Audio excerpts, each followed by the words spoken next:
안녕하세요. 덕성여자대학교 학생 및 교직원 그리고 동문 여러분, 전국의 대학 관계자 여러분, 창학 101주년 기념식 및 자유전공제 성과 공유대회 사회를 맡은 덕성여자대학교 대학교육혁신원장 한우진입니다. 덕성여자대학교 창학 101주년 기념식은 1부와 2부로 구성됩니다. 1부에서는 기념사, 환영사, 축사를 듣고 2부에서는 한국식 자유교육의 미래, 덕성에서 찾다라는 주제로 수도권 최초 전면 자유전공제 성과 공유대회가 개최됩니다. 본 행사는 방역수칙을 준수하고 있습니다. 지금부터 1부 창학 101주년 기념식을 시작하겠습니다.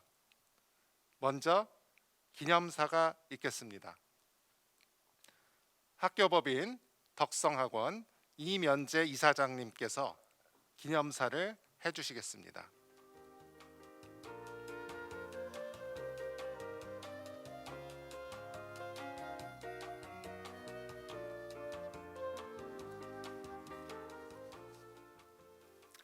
덕성 가족 여러분, 안녕하십니까? 덕성학원 이사장 이면재입니다.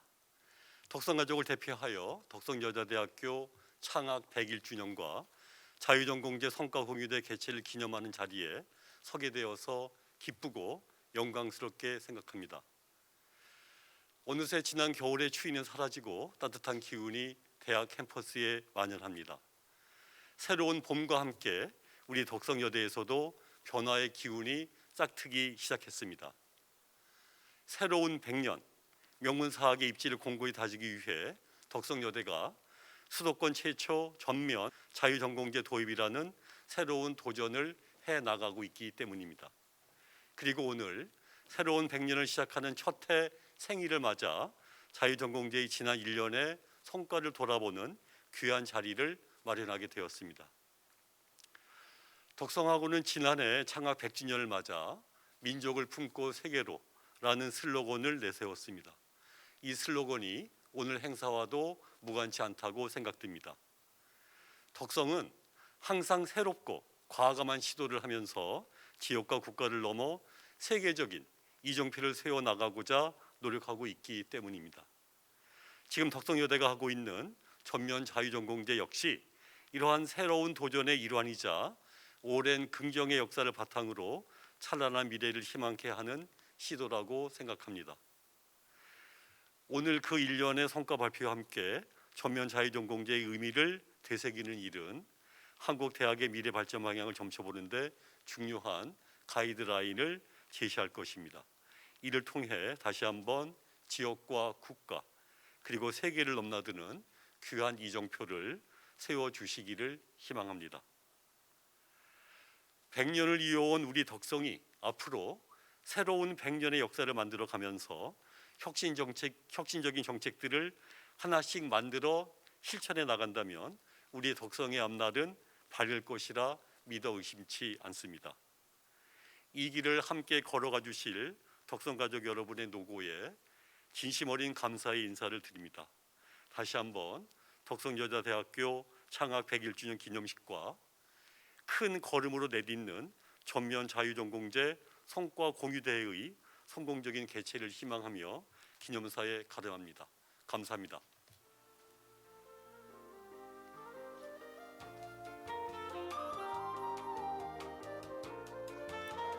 네, 좋은 말씀 해주신 이면재 이사장님께 감사를 드립니다. 다음은 환영사가 있겠습니다. 본교 김진우 총장님께서 환영사를 해주시겠습니다.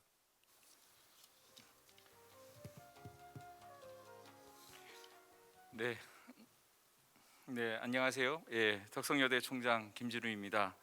먼저 오늘 창학 101주년 기념식 및 자유전공제 성과 공유 대회에 귀한 시간을 내주셔서 함께해 주시는 각계각층의 여러분들을 환영합니다. 오프라인에서뿐만 아니라 유튜브 채널에서도 많은 분들이 연결되어 있는 것 같습니다. 정말 함께해 주심에 감사드립니다. 오늘 이 성과 공유 대회는 그 자체로서 새로운 역사의 시작을 널리 알린다는 면에서 매우 뜻깊지만 특별히 저희 덕성여대 창학 101주년을 겸해서 개최한다는 점에서 그 의미를 더욱 가슴 깊이 새겨볼 만한 것이 아닌가 이렇게 생각을 합니다. 덕성학원, 덕성여대는 작년 2020년에 창학 100주년을 맞이했고 올해는 지난 100년에 이어서 새로운 100년의 시작을 알리는 첫 해라고 할 수가 있겠습니다. 창학의 큰 뜻을 품고 이를 잉태하고 세상에 선을 보이며 키워나간 지난 100년이었다면 이제는 새로운 시대와 환경이 요구하는 바에 호흡을 같이 하면서도 창학 정신의 새로운 구현, 혁신적 구현을 모색하고 이를 실천해 나가야 할 새로운 100년이 이제 시작되어야 할 것입니다.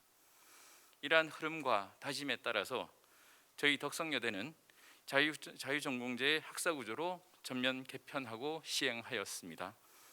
그동안 저희 대학은 자주, 자립, 자각을 강조하는 창학 이념을 늘 가슴속에 품고 살았습니다. 또 이를 구현하기 위해 1960년대부터 소규모 토론식 수업을 도입한 바가 있고 또 이를 계승 발전시키기 위해서 저희 덕성의 학내 구성원들이 끊임없이 노력해 왔습니다. 이제 새로운 100년의 시작을 맞이하는 올해부터 자신의 미래를 그려보면서 다양한 전공을 탐색하는 과정을 거치면서 자신에게 가장 적합한 전공을 선택하고 이를 통해 자신의 꿈을 주체적으로 실현해 나갈 수 있는 제도적 틀을 마련하고 또 이를 시행하게 되었습니다. 제도 시행에 따른 긍정적인 시그널이 다양하게 포착되지만 여전히 가야 할 길은 아직도 먼 것 같습니다. 다듬어야 될 부분도 많이 있습니다. 그런 의미에서 오늘 이 성과 공유의 자리가 매우 뜻깊다 할 것입니다. 성과는 공유하고 부족한 점은 깨달아서 더욱 충실한 창학 이념을 실현할 수 있는 모습과 내용으로 탈바꿈해 나갈 좋은 기회가 될 것이기 때문입니다. 오늘 함께해 주신 이면재 이사장님 그리고 이 자리를 빛내주시고 축하의 말씀을 전해주실 권인숙 교육위원회 국회의원님, 장순응 한동대학교 총장님, 김우성 한양대학교 총장님께 감사의 말씀을 올려드립니다. 아울러 발표를 맡아주신 박근영 처장님, 윤희원 학생, 김서현 학생에게도 감사하다는 말씀을 전합니다. 그리고 특별히 귀한 시간을 내주셔서 먼 길 마다 않고 귀한 걸음 해주시고 또 토론해 주실 배상훈 성균관대학교 학생처장님, 양일모 서울대 자유전공학부의 학부장님, 김민희 대구대학교의 교수님 참 감사드리며 주시는 귀한 말씀 저희가 경청하면서 주신 말씀에 따라서 실천하도록 하겠습니다. 다시 한번 더 오늘 성과 공유대회에 함께해 주신 온오프라인의 많은 분들 진심으로 환영합니다. 덕성여대뿐만 아니라 이 땅의 대학들이 앞으로 어떻게 혁신해 나갈 것인지에 대해서 진지하게 고민하고 또 그 혁신해 나가야 되는지에 대해서 함께 그 방안을 모색하는 의미 있는 자리가 되기를 바랍니다. 감사합니다.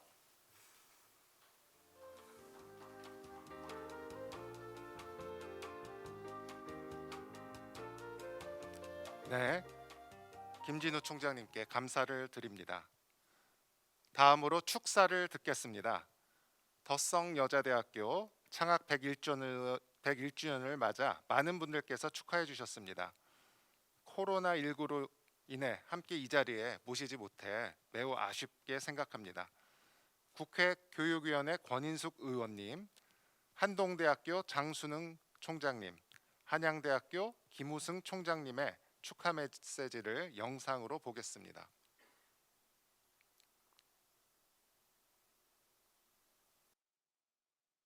안녕하세요. 더불어민주당 국회의원 권인숙입니다. 덕성여대 창학 101주년을 진심으로 축하드립니다. 덕성여대는 성각자이신 차미리사 선생님께서 3.1운동 정신을 바탕으로 세운 작지만 강한 사립대학입니다. 또한 사학민주화운동을 통해 대학교육에서 자유의 가치를 열정적으로 실천해 온 곳이라 생각합니다. 이런 덕성여대의 역사와 교육정신을 바탕으로 덕성여대는 지난해 수도권 최초로 전면 자유전공제를 도입했습니다. 입학생 모두가 1년간 계열을 넘나들며 자유롭게 전공을 탐색하고 자신의 적성에 맞는 전공을 선택하는 것으로 알고 있습니다. 학문간 융복합 사고를 할 수 있는 인재가 필요한 4차 산업혁명 시대에 들어맞는 교육제도라 생각합니다. 특히 자신의 목소리를 더 크게 세상에 알리고자 하는 우리 여성 청년들이 가장 원하고 또 가장 필요로 하는 교육제도가 아닐까 싶은데요. 여성 인재의 산실 덕성여대가 이런 새로운 도전을 앞서 해나가면서 우리 대학 교육의 혁신을 이끌어 나가고 있는 것에 대해서도 기대와 반가운 마음이 큽니다. 오늘 창학 101주년 기념식과 함께 열리는 자유전공제 성과 공유 대회를 통해 자유전공제의 의미와 교육적 성과를 공유하고 한국식 자유교육의 미래를 그려보는 기회가 되기를 바랍니다. 다음 100년을 함께 나아가는 덕성여대의 무궁한 발전을 기대하고요. 자유전공제 성과 공유대회 개최 또한 다시 한번 축하드립니다. 감사합니다. 덕성인 여러분 안녕하십니까? 한동대학교 총장 장순영입니다. 우선 덕성여자대학교 창학 101주년 기념식과 자유전공제 성과 공유대회 개최를 축하드립니다. 따뜻한 봄을 맞아 덕성 가족 여러분의 마음에도 따스한 기운이 넘쳐나고 희망의 기운과 함께 새로운 100주년을 향해 나아가는 덕성여대의 무궁한 하나님의 은총이 함께 하시길 기원합니다. 아울러 오늘 개최되는 자유전공제 성과 공유대회 또한 이러한 온기를 자양분 삼아 큰 성과를 거두시길 진심으로 바랍니다. 덕성여대와 또 우리 한동대학교는 자유교육의 가치를 품은 교육제도를 공유하고 있다는 점에서 매우 뜻깊은 관계를 맺고 있다고 생각합니다. 한동대학교는 무전공 무학부로 입학해 2학년 올라갈 때 학생들이 원하는 전공 2개를 아무런 제한 없이 선택할 수 있게 하는 자율전공제와 복수전공제를 최초로 도입해 운영하고 있습니다. 그리고 작년에 덕성여대가 자유전공제를 도입하여 성공적으로 운영하고 있다는 소식을 접하면서 한동대학교가 자율전공제를 운영해온 역사와 덕성여대가 새롭게 만들어가고 있는 경험을 함께 나눌 수 있는 자리가 마련되기를 고대하고 있었습니다. 오늘날 대학은 인구 절벽, 재정 압박, 그리고 4차 산업혁명 등 쉽지 않은 문제에 직면해 있습니다. 이런 대학의 위기를 극복하기 위해서 창의적이고 문제 해결 능력을 갖춘 인재를 양성해야 하고 그를 위해서 무엇보다 자유전공제가 필요하다고 생각합니다. 융통성과 탄력성을 갖춘 학사제도 개편을 통해 새로운 100년의 역사를 준비해가는 덕성여대의 도전과 실험에 뜨거운 박수를 보냅니다. 수도권 대학 최초 자유전공제 도입이라는 타이틀은 이제 덕성여대가 걸어가는 길이 곧 역사가 될 것이라는 점을 의미합니다. 그러므로 오늘 성과 공유대회를 통해 덕성여대만의 특징과 장점이 반영된 자유전공제의 내용은 무엇인지 함께 공유하고 이를 통해 타 대학의 기감이 되는 성과물을 만들어 주시기를 바라봅니다. 오랜 역사와 전통을 자랑하는 덕성여대이기에 앞으로 100년 한동대학교와 함께 자유교육의 가치를 실현하며 한국 사학의 새로운 교육적 롤모델이 되기를 기원합니다. 다시 한번 덕성여자대학교 창학 101주년을 맞아 큰 걸음을 내딛는 자유전공제 성과 공유대회 개최를 진심으로 축하드립니다. 감사합니다. 덕성여자대학교 이면재 이사장님, 김진우 총장님을 비롯한 내외빈 여러분 반갑습니다. 한양대학교 총장 김우승입니다. 우선 덕성여자대학교의 창학 101주년과 자유전공제 성과 공유대회 개최를 축하하며 덕성의 무한한 미래 발전을 기원합니다.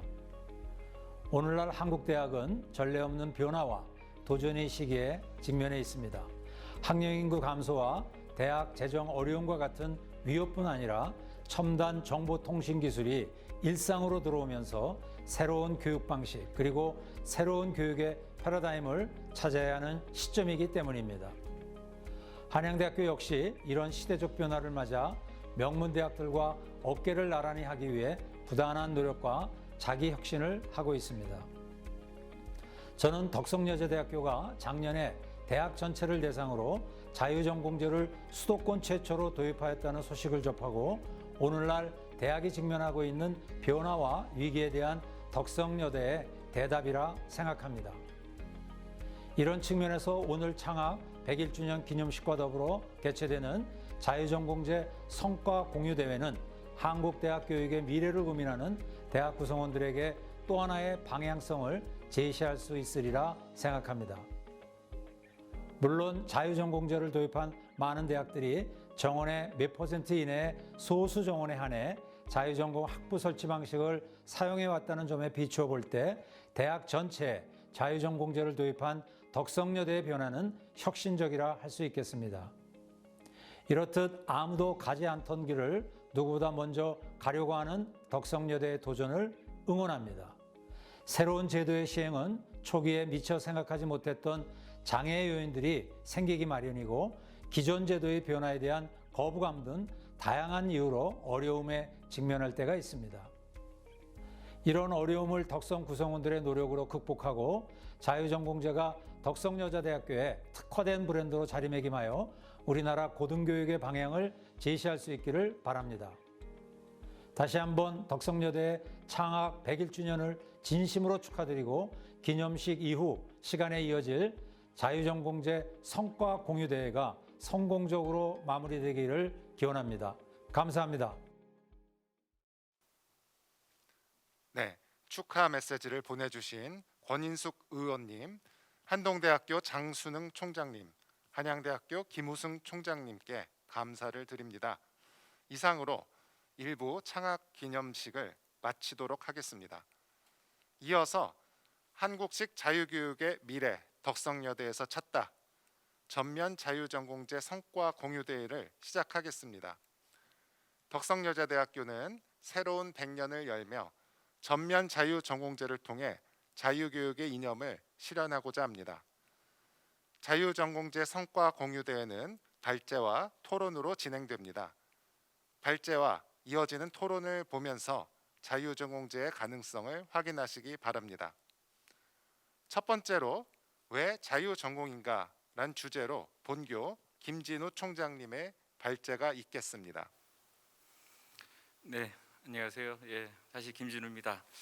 제가 오늘 한 10분 동안에 갖고 나온 주제는 왜 자유전공인가입니다. 실제 저희 대학이 어떤 그 학사제도의 개편 내용과 실제로 시행한 경험은 그 다음에 있는 강의에서 저희 그 박근영 교무처장님이 이야기를 해주실 거고요. 저는 왜 자유전공인가라고 하는 부분에서 큰 틀에서의 어떤 의미를 좀 제가 전달해 드리고자 합니다.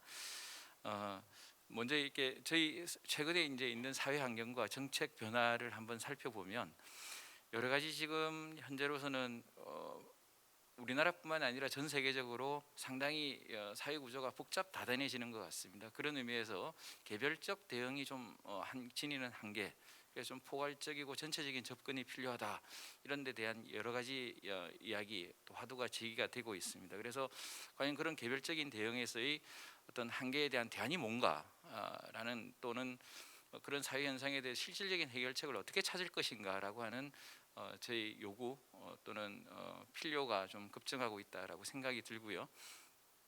그에 대해서 이제 저희 과학기술이라고 하는 것들이 발전함에 따라서 뭐 연결의 가능성, 네트워크의 가능성, 그런 것들이 기술적으로 좀 수반이 되는 것들이 많은 것 같습니다. 그래서 이거를 사회적으로 본다면 융합적으로 어떻게 접근하고 사고할 것인가라는 게 하나의 큰 중요한 주제가 아니라 주제라고 그렇게 생각이 됩니다.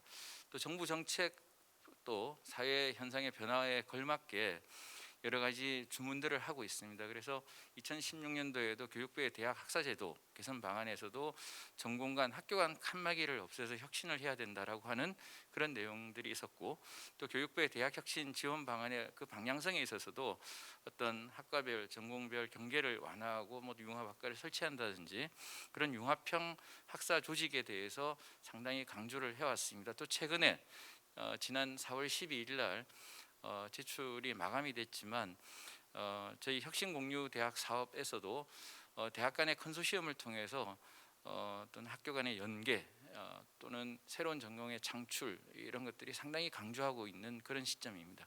즉 학생 중심 어떤 서비스를 그러니까 교육에서의 어떤 그 공급자들 간의 어떤 네트워크에 대한 중요성이 크게 계속적으로 제기가 되고 있다 이렇게 이야기를 할 수가 있겠습니다. 그런 의미에서 자유교육이라고 하는 것이 뭐냐 이렇게 얘기할 때 많은 분들이 전문가들께서는 이에 대해서 지식이 있겠지만 한 번 더 제가 말씀을 드린다면 어떤 무전공 입학인 자유전공을 중심으로 해서 균형 잡힌 학습 경험 그리고 지적 호기심, 문제 해결 능력을 바탕으로 한 창의적 사고와 글쓰기 그래서 학문의 기초를 좀 탄탄하게 가르치는 교육을 의미합니다. 이를 통해서 좀 자신의 어떤 세계관과 진로를 주체적으로 만들어 가고자 하는 그런 제도적 뒷받침이 학교에서 이루어지는 것이 좀 필요하다라는 문제의식에서 그런 자유교육의 가치와 내용들을 주창하고 구상하고 있습니다. 여러 가지 미국에서도 그런 자유교육에 대해서 많이 강조를 하고 있는데 여러분들 다 아시는 바와 같이 힐러리 클린턴도 웨슬레이 칼리지 나온 그 칼리지에서도 자유교육에 대해서 아주 명망 있게 그렇게 시스템을 갖추고 교육을 하고 있고요. 또 다른 여러 우리가 알고 있는 연구 중심 대학이 아니냐 물론 맞습니다만은 대학원에서는 학부에서는 자유교육이라고 하는 그런 가치 아래 한 1000명에서 1500명 수준의 그런 명문 종합대학의 어떤 학부 교육 모델이 있습니다. 이게 전체적으로 전 세계적으로 학부 중심 교육, 교육 중심 대학이라고 하는 데서는 과연 어떻게 교육을 할 것인가에 대한 커다란 모범 사례로서 이렇게 전 세계적으로 화두를 던지고 있다 이렇게 생각이 됩니다. 그래서 왜 그러면 자유교육인가라고 생각을 해보면 아마 그 청소년기에 자기가 무엇을 할 것인가에 대해서 상당히 이제 교육도 많이 하고 사회가 많은 배려를 하고 있습니다만은 청소년기뿐만 아니라 새롭게 떠오르는 성인기 20살이 된 이후에도 내 진로와 나의 적성과 앞으로의 나의 역할에 대해서 끊임없이 탐색해 나갈 수 있는 그런 가능성 또한 매우 중요하고 그런 것들이 끊임없이 재설계되는데 대학이 역할을 해야 된다 이렇게 이야기를 하고 있습니다. 그에 비해서 우리의 현실은 이렇습니다. 청소년들이 저희가 뭐 수시 모집 같은 경우에는 한 17살에 고등학교 1학년 이 나이에 진로 희망이 뭐냐 그 3년 동안의 진로 희망이 좀 일관성이 있어야 되고 그런 이야기를 많이 합니다. 그래서 물론 이제 자기의 어떤 삶을 주체적으로 탐색해 나간다는 측면에서는 고등학교 때부터 어떤 문제 의식을 가지는 데는 좋지만 그것을 어떻게 이제 대학에 올 때까지 대학에 와서도 그런 것들을 자기가 주체적으로 좀 이렇게 설계해 나가고 가꾸어 나갈 것인가라는 부분에 있어서는 계속적인 좀 지원이 필요하다 이렇게 생각이 됩니다. 근데 이제 저희 덕성여대의 경우에는 한 1969년부터 소규모 토론식 수업을 저희가 도입을 했더라고요. 그래서 교육에 대한 비전과 열정이라고 하는 그 역사의 어떤 논집을 보니까 저희 덕성여대는 한 9개 분야의 도서를 이렇게 한 4학년 때까지 45권을 읽게 하고 그게 이제 1976년에는 15명의 소규모로 바꿉니다. 그전에는 조금 더 많았지만 철저하게 어떤 소규모 단위에서의 어떤 자기 주도 학습을 이끌어 나갈 수 있는 학부 교양 교육을 이미 1960년대 70년대에 이루었다는 것이 덕성여대의 저력이고 역사이고 그간의 걸어온 글이다 이렇게 말씀을 드릴 수가 있겠습니다.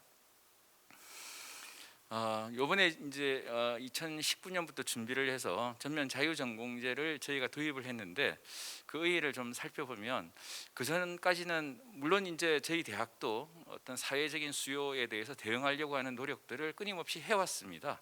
하지만 여러 가지 학사 구조를 개편하고 또 나름대로 대학 본부에서 구상을 했지만 그게 이제 어느 정도 약간 변화했다가 다시 돌아오고 변화했다가 다시 돌아오고 하는 그런 형태를 조금 반복을 했다라고 생각이 들고 또 그게 이제 요새 최근에 학생 모집과 이제 직결되는데 학사 구조가 그래서 입시 전략과는 조금 동떨어진 그런 학사 구조만 논의했던 그런 시스템이 아니었나 이렇게 생각을 하고요.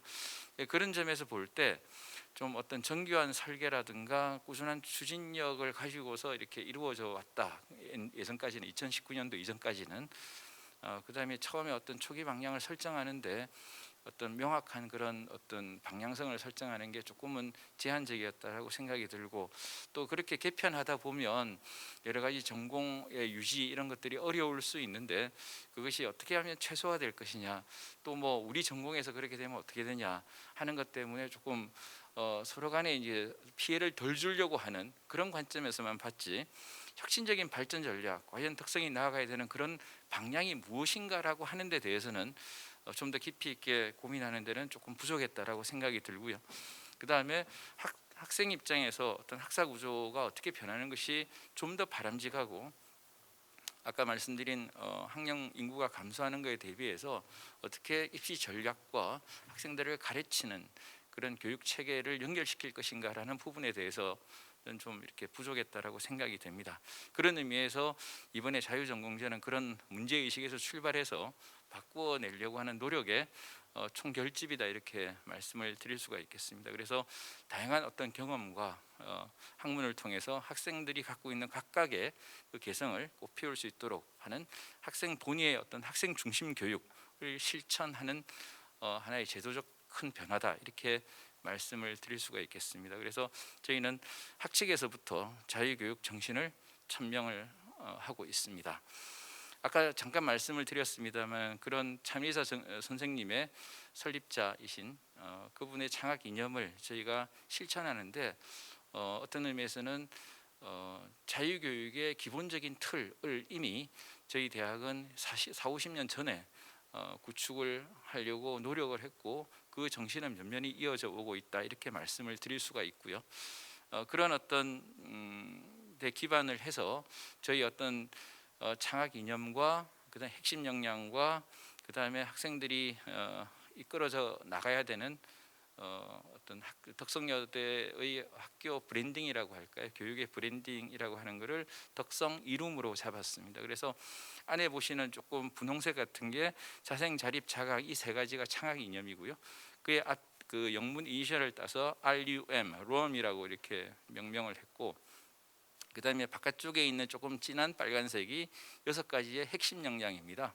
이 핵심 역량을 구현하는 것 자체가 저희의 창학 이념을 달성하는 것이다.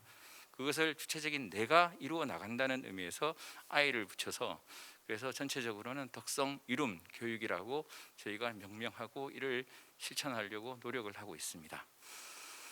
이제 아마 그 앞으로는 한 생애에 한 직업만 갖는 것은 그런 시대는 조금 지나가는 것 같습니다. 한 사람 한 사람 안에서 저마다의 어떤 융복합이 일어나야 되는 게 아닌가 생각을 하고요. 저희가 갖고 있는 그런 전공을 자유전공제를 통해서 제1전공과 제2전공을 조합하면 1000개가 넘습니다. 그런 어떤 융복한 역량을 가진 그런 다채로운 대학 공동체가 만들어지고, 그것이 어떤 학생들의 상상력과 창의성의 보물 창고가 되지 않을까, 그렇게 생각이 됩니다. 이는 결국에는 덕성 비전 2030, 저희의 덕성 비전을 실현하는, 즉 혁신 융합 중심 교육이라고 하는 그 가치를 실현하는 가장 큰 제도적 뒷받침 틀이라고 할 수가 있겠습니다. 그러한 자유전공제는 크게 의의를 찾아보면 두 가지인 것 같습니다. 학생들은 진공 속에 있지 않습니다. 여러 가지 다양한 뭐 부모님 또래 또는 사회적인 미디어 이런 데 노출이 되면서 내가 무엇을 할 것인가에 대한 끊임없이 고민을 합니다. 그런 사회가 변화하고 또 사회가 요구하는 바에 따라서 학생들이 이제 전공을 선택하게 되고, 그런 어떤 전공의 선택이 그 전공에 대한 좀 더 높은 비중을 또는 더 많은 어텐션을 학교가 가져야 된다는 시그널을 준다라고 생각을 하고요. 또 다른 한편으로는 학생들이 또 마냥 시류에 흔들릴 거라고 생각하지 않습니다. 주체적으로 지금 당장 수요가 없다 하더라도 자신과 사회의 성장에 발전에 기여한다라고 생각을 하면 과감하게 선택을 해왔습니다. 그래서 이런 경우에는 사회 수요에 반응하는 수동적인 존재를 넘어서 세상을 바꾸는 혁신적인 주체로서의 어떤 학생들의 선택, 그 선택에 대한 자기의 책임을 이루어 나가는 가장 기본적인 틀을 이번 자유전공제를 통해서 실현하겠다, 또는 해나갈 수 있는 제도 뒷받침을 좀 갖춰야 된다, 이렇게 생각을 합니다. 앞으로 그래도 나아가야 될 길은 먼 것 같습니다. 자유전공제를 조금 더 다듬어서 고도화시킬 필요가 있고요. 그다음에 지금 있는 교양 교육 체계를 좀 더 탄탄하게 그 혁신을 가속화해야 될 것 같습니다. 그래서 전공 선택 전에는 지금 하고 있는 부분에서의 어떤 전공 선택의 지원 체계를 좀 더 공고화하고 좀 발전시키는 것들이 좀 필요하고, 또 전공 선택 이후에도 각 전공들이 융합적으로 정말 시너지 효과를 나타낼 수 있도록 그런 융합적 사고를 함양하는데 지원을 아끼지 않아야 된다라고 생각이 됩니다. 또한 졸업을 앞두고는 그런 함양한 그런 역량들이 사회 수요와 어떻게 매칭되느냐 하는 것들을 끊임없이 보면서 학생들이 그간에 쌓아온 실력들을 사회에 온전히 기여하고 자아 실현하는 데 도움이 될 수 있도록 마지막 매개고리를 엮어 나가야 된다, 이렇게 생각이 됩니다. 예, 이상으로 제 이야기를 끝내고요. 이후에 이어서 좀 더 저희 덕성의 노력들의 구체적인 내용이 무엇이고 성과가 무엇이고 또 앞으로 어떤 것들을 좀 고민해봐야 되는지에 대해서 강의를 이어나가도록 하겠습니다. 예, 고맙습니다.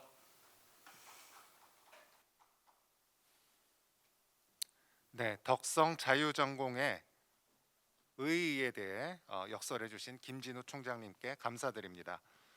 두 번째로 덕성 전면 자유전공제 1년의 실험과 그 성과에 관해서 본교 박건영 교무처장님의 발제가 있겠습니다. 예, 안녕하십니까. 교무처장 박건영입니다. 저는 이제 저희 대학이 이제 지난해 도입한 전면 자유전공제의 지난 1년의 결과물을 좀 간략하게 말씀드리도록 하겠습니다. 뭐 크게 그 내용을 4가지 정도로 구분을 해봤는데요. 우선 전면 자유전공제 도입을 위해 저희가 이제 어떤 준비를 하였는가, 그리고 이제 둘째, 전면 자유전공제가 학생들에게 융복합 교육을 위한 기회 제공에 어떤 기여를 했는가, 그리고 이제 세 번째로 사회나 이제 결국 이게 사회나 학생 수요 반영을 좀 목적으로 하고 있는데요. 여기서 이제 전면 자유전공제가 도움이 되었는지, 그리고 이제 끝으로 저희가 이제 도입한 이 제도의 한계, 그리고 이제 앞으로 가야 할 길, 또 해야 할 일에 대해서 좀 순서대로 말씀을 드려보겠습니다.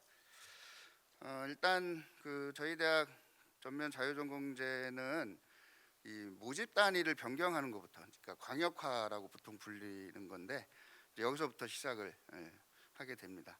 그러니까 학과 단위의 모집 단위를 유지하면서 전공 선택을 통한 뭐 자유 학습, 자유 교육, 이것이 좀 앞뒤가 이제 안 맞기 때문에 이제 단과 대학을 이제 통합을 하고, 그 다음에 모집 단위를 기존의 학과 수준에서 이 단과 대학 수준으로 변경하는 작업을 이제 먼저 하게 된 거죠.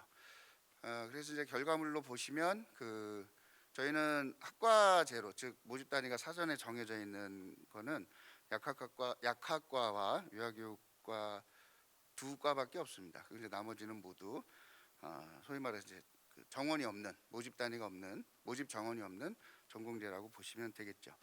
그림에서 보시는 것처럼 과거의 인문과학대학, 사회과학대학이 글로벌 융합대학, 그리고 자연과학대학, 공과대학이 이제 과학기술대학, 예술대학은 이제 약간 좀 체제를 바꿔서요, 아트앤 디자인 대학을 하고, 약학대학은 이제 그대로 유지를 합니다. 그리고 이제 핵심 역량 기반 교양 교육 뭐 이런 쪽의 중요성을 반영해서 교양 학부로 되어 있던 교양 교육 일종의 체제를 참일이사 교양대학으로 확대 개편을 하게 된 겁니다. 이 그림은 학사구조 개편 상황인데, 좀 아까 말씀드렸던 얘기를 조금 이제 구체적으로 보여드리는 거고요. 이제 핵심적인 내용은 이제 글로벌 융합대학에 일단 22개 전공이 이제 소속이 되어 있고, 581명이 일단 글로벌 융합대학으로 입학을 하게 되는 거죠. 근데 이제 과거 같으면은 이 학과별로 정원들이 쭉 있을 텐데, 이제 그게 아니고 이 581명은 일단 글로벌 융합대학으로 들어간 다음에 2학년 진학할 때 이 글로벌 융합대학에서 22개 전공 중에서 이제 자신이 공부하고 싶은 전공을 택하는 이제 형태가 되는 겁니다. 과학기술대학, 아트앤 디자인대학도 마찬가지 방식이고요. 일단 제1전공 제도를 뒀습니다.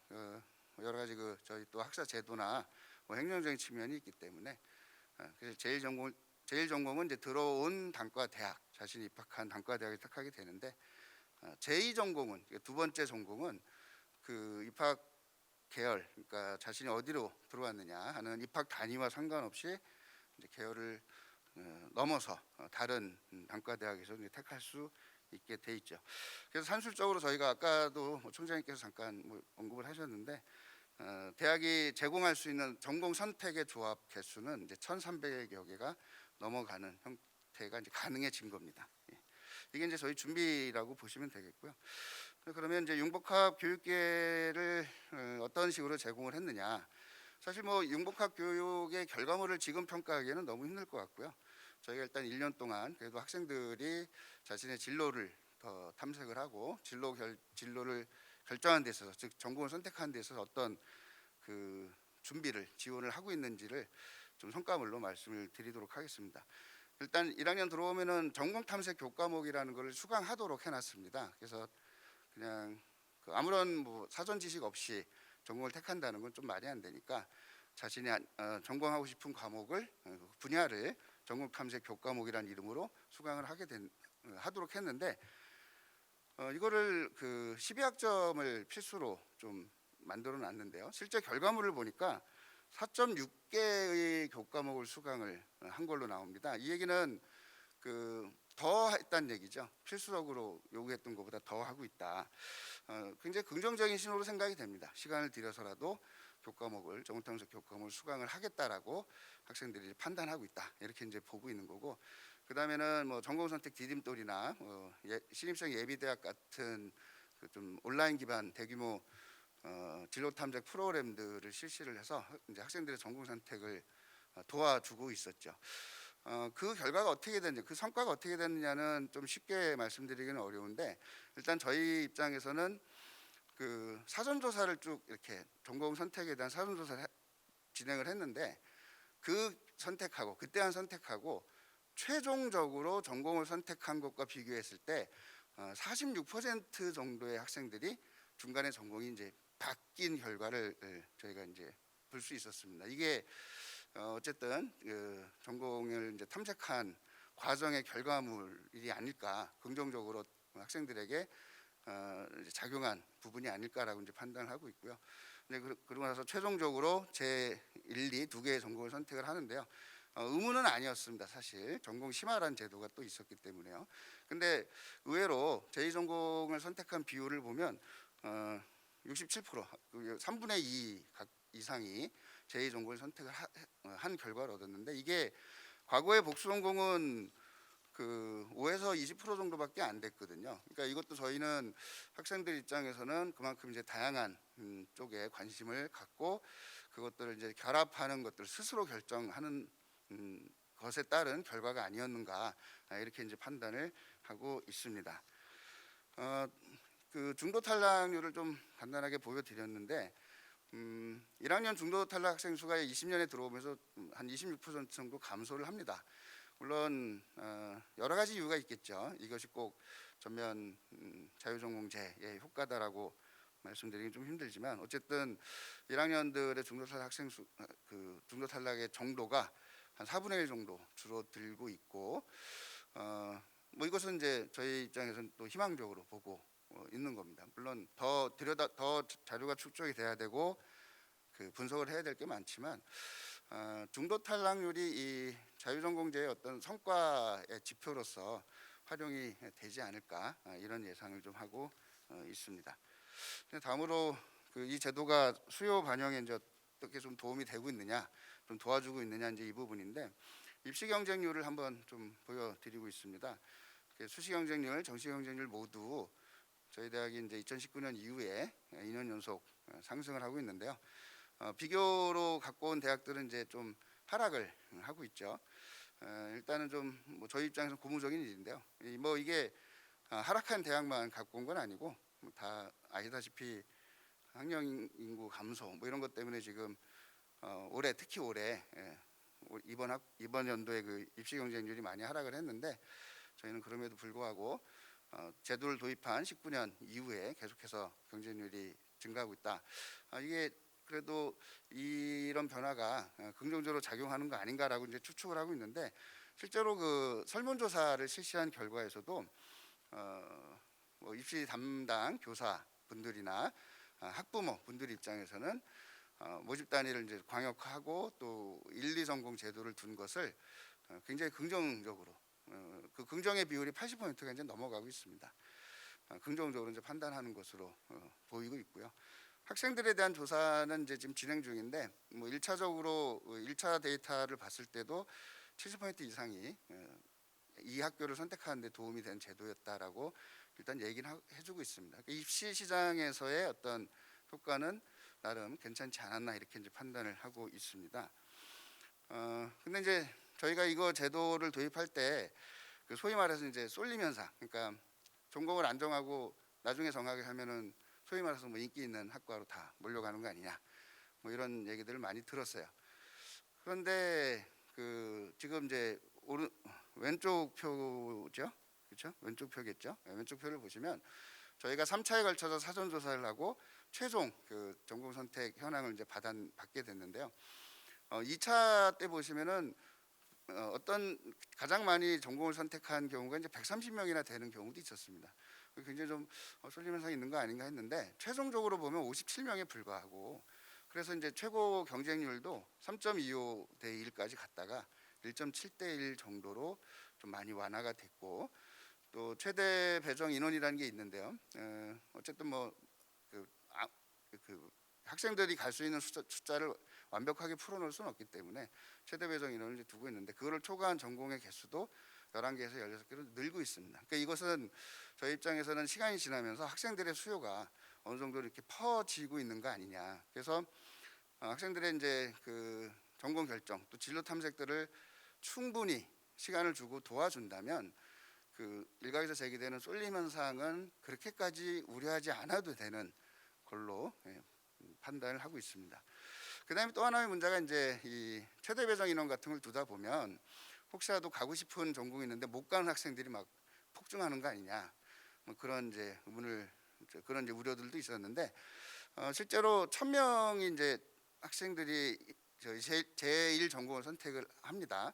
근데 이 중에서 그 1지망 기준으로 해서 그 최대 배정 인원을 넘어가 가지고 2지방이나 3지방으로 가야 되는 학생들, 조금 이제 어떻게 보면은 정말 원하는 과 약간 이제 빗나갈 수는 있었겠죠. 근데 그 학생들의 수가 151명, 비율로는 한 15% 정도였었습니다. 그러니까 이게 뭐 한 3, 40%씩 되고 그러면 굉장히 문제가 있을 뻔했는데요. 그래도 물론 아직 가야 될 길이 있지만 그래도 한 85% 정도는 자신이 원하는 전공에 이제 일단은 갈 수 있었다. 그래서 희망 전공을 선택하는 비율도 그렇게까지 큰 문제는 아니지 않나, 뭐 이렇게 이제 판단합니다. 물론 이게 이제 정답이다, 이러니까 문제가 없다 이렇게 말씀드린 건 아닙니다. 이제 겨우 시작인데 다행히 우려스러운 수준은 아니었다라고 이렇게 이제 판단을 하고 있는 부분입니다. 근데 이제 1년밖에 안 됐습니다. 이게 뭐 가야 될 길이, 문제도 아직 문제가 뭐 완전히 해결된 것도 아니고 가야 될 길들이 굉장히 먼데요.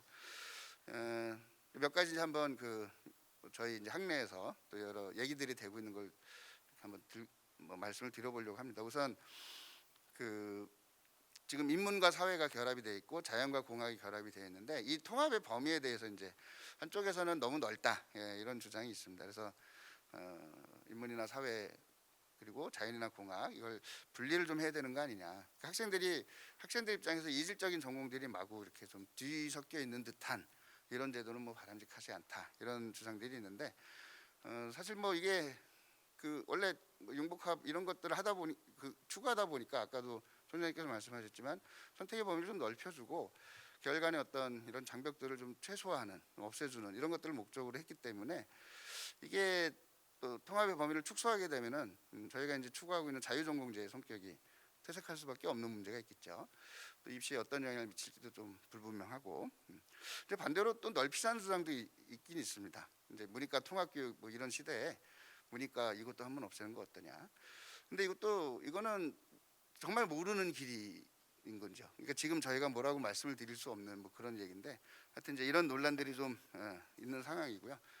아까 잠깐 말씀드린 최대 배정 인원 현실적으로 필요한 부분이기 때문에 도입은 했지만 이것을 과연 그대로 유지하는 게 맞는 건지 아니면 최저 배정 인원을 좀 조정하는 게 맞는 건지 이거에 대한 논란들도 여전히 지금 진행형에 있다라고 보시면 되겠습니다. 그리고 저희가 이제 제1, 제2 전공이라고 이렇게 이름을 붙였는데 이것도 이제 그 제2 전공 위상에 대해서 조금 얘기들이 많이 있어요. 혹시 복수전공의 다른 이름일 뿐 아니냐? 또는 어떤 쪽에서는 다른 쪽에서는 이제 완전히 동등한 전공 체제로 1, 2 이렇게 하니까 꼭 무슨 부수적인 느낌이 나니까 완전히 동등한 두 개의 전공 체제로 바꿔야 되는 거 아니냐? 뭐 이런 얘기들도 있습니다. 근데 이것도 지금 참 뭐라고 답을 드리기는 힘든 이제 그런 질문들이고요. 저희의 이제 어떤 한계 가야 될 길로서 짚어드리는 정도로 뭐 맞춰야 될 것 같습니다. 예, 뭐 1년밖에 안 되긴 했지만 어쨌든 저희의 이제 성과를 중심으로 해서 몇 가지 말씀을 드렸습니다. 예, 경청해 주셔서 감사합니다.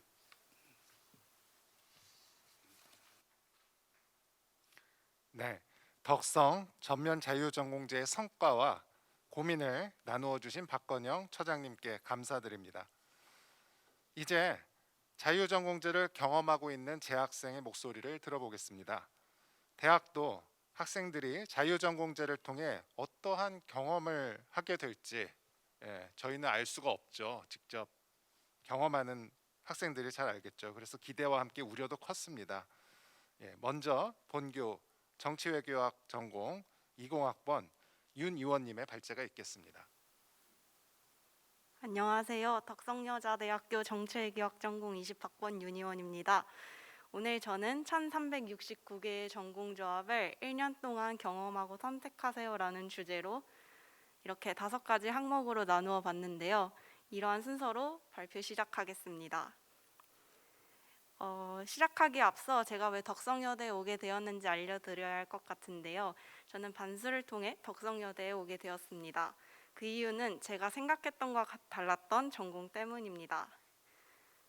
대한민국에서 고등학교는 지식을 쌓는 곳보다는 대학 진학을 위한 요건을 갖추는 곳이라고 많이 생각할 것 같습니다. 재미있는 활동을 하면서 친구들과 공부했던 초등학교, 중학교와는 달리 고등학교는 대학 입시를 위한 전쟁터로 변해 있었습니다. 제가 하는 활동이 생활기록부에 어떻게 기록될지, 또 지원하는 학과에 관심이 있다는 것을 어떻게 보여줄 수 있을지를 무엇보다 생각하게 했습니다. 수능 성적에 맞춰 교육학과에 입학하고 나서 배운 것은 제가 생각했던 것과는 달랐던 내용입니다. 시간이 지날수록 적성에 맞지 않다는 것을 느꼈고 더 늦기 전에 다른 길을 찾고 싶어졌습니다. 한 학기 만에 대학교를 자퇴하고 저는 다시 한번 수능을 준비하게 되었습니다. 많은 학생은 저처럼 진로보다 성적에 우선하여 대학에 진학하게 됩니다. 그래서 막상 학과를 경험하고 난 후 생각과는 다르다는 느낌을 많이 받는데요. 다른 학과로 진학하고 싶어도 이미 해당 학과로 입학하고 난 후기 때문에 혼란스러워하고 방황하게 됩니다. 이러한 점에서 저는 2020학년도부터 시행된 덕성여대 자유전공제의 덕을 톡톡히 보았다고 생각합니다. 남들보다 관심사가 다양했던 저는 관심 있는 학과의 전공 탐색 수업을 모두 수강할 수 있었는데요. 다른 학교에는 많이 없어서 눈에 들어왔던 문화인류학과 수업부터 전혀 생각지도 않았던 스페인어과 전공 탐색 수업까지 1, 2학기를 통틀어 총 6가지 학과를 경험했고 그중 가장 흥미로웠던 수업은 스페인어 전공 탐색이었습니다. 제2 외국어로 영어면 충분하지라는 생각 때문에 어문 계열보단 사회과학 계열의 학과를 진학하겠다고 다짐했으나 1학기 스페인어 전공 탐색 강의 후기를 보고 마음이 달라지게 되었습니다.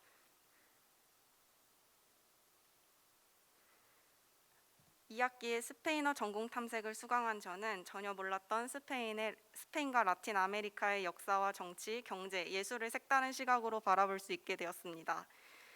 해당 강의에서는 지배를 받았던, 그러니까 약소국이었던 입장에서의 역사를 배웠기 때문인데요. 위안부 문제에 대하여 일본과 우리나라의 시각이 다른 것처럼 한 사건을 두고 지배국가와 피지배국가가 바라보는 시각이 다르다는 것을 그제야 몸소 느꼈습니다. 같은 식민지 고통을 함께했던 나라들의 입장을 무시한 채 배웠던 라틴 아메리카에 대해 다시 한번 생각해보게 되는 소중한 수업이었다고 생각합니다. 이를 계기로 전혀 관심이 없었던 학과에 진학하게 되는 것을 생각해보게 되었고 저도 몰랐던 진정 가슴 뛰는 주제의 공부를 했다는 점에서 다양한 학과를 경험해보는 자유전공제의 장점은 저에게 큰 행운이었습니다. 덕성여대 입학할 때만 해도 저는 문화인류학과에 진학하고 싶었는데요. 그래서 문화인류학과 전공 탐색은 물론 문화인류학과 교양 수업을 같이 들었습니다. 하지만 글쓰기에 대한 부담감이 느껴졌고 또 생소한 문화인류학과에 대한 정보를 접하기가 어려워 전공 박람회와 디딤돌 활동 참여를 결심하게 되었습니다. 문화인류학과 전공 박람회 참여에 앞서 가장 어려운 점이었던 글쓰기에 대한 의견과 어디에 어떤 능력으로 취업할 수 있을지에 대한 사전 질문을 등록했습니다. 즐겁게 교수님들의 조언도 들을 수 있었고 실제로 문화인류학과를 졸업하고 전공을 살려 취업한 선배들의 현장 경험담을 들을 수 있어서 유익했습니다. 원래는 학교에서 대면으로 진행되어야 했지만 코로나 때문에 비대면 박람회로 진행되게 되었음에도 저는 충분히 만족할 수 있었습니다. 첫째로 인터넷 접속으로 진행되어 편리했고 둘째로 졸업하신 선배와의 만남이 자유로웠으며 셋째로 카메라 온오프의 결정권이 각자에게 있어 부담스럽지 않았다는 점에서 많은 이점이 있었다고 생각합니다.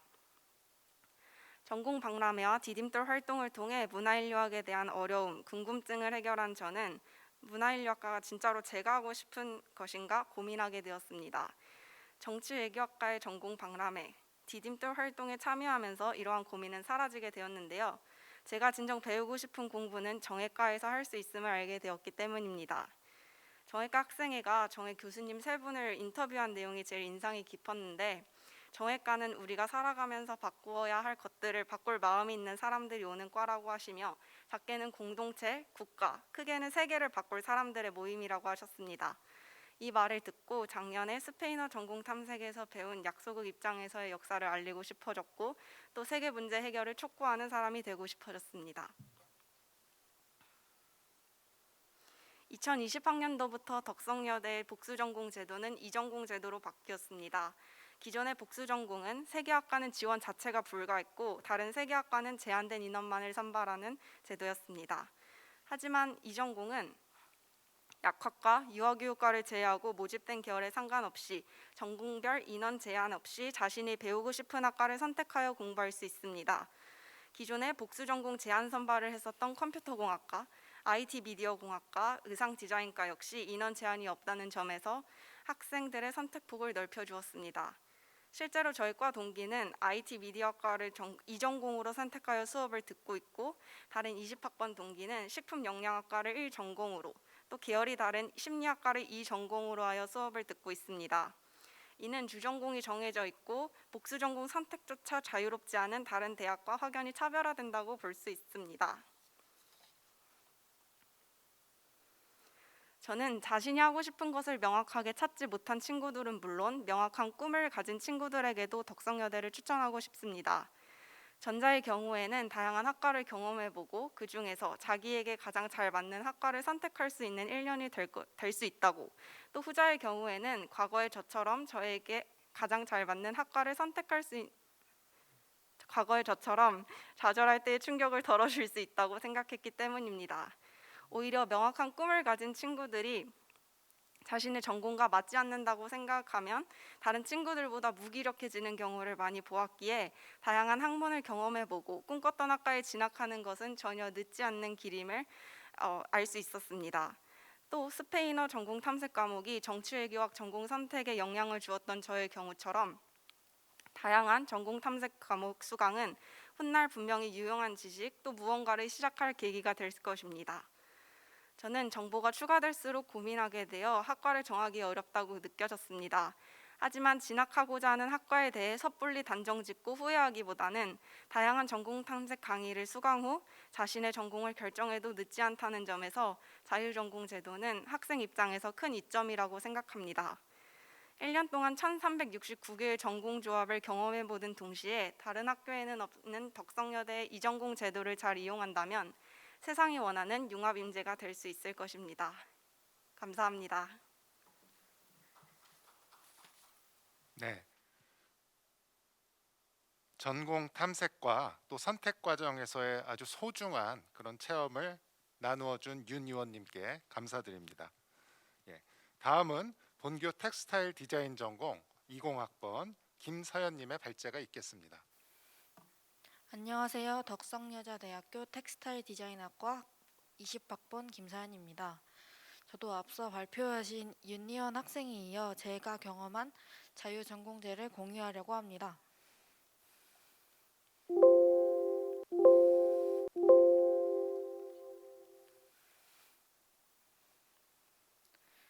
보통의 입시생들은 대학을 선정할 때 학교의 교육과정이나 네임밸류 혹은 추진하는 방향 등을 보고 본인의 진로에 적합할 것 같다라는 저마다의 이유를 하나씩은 갖고 대학 입시를 준비하리라 생각합니다.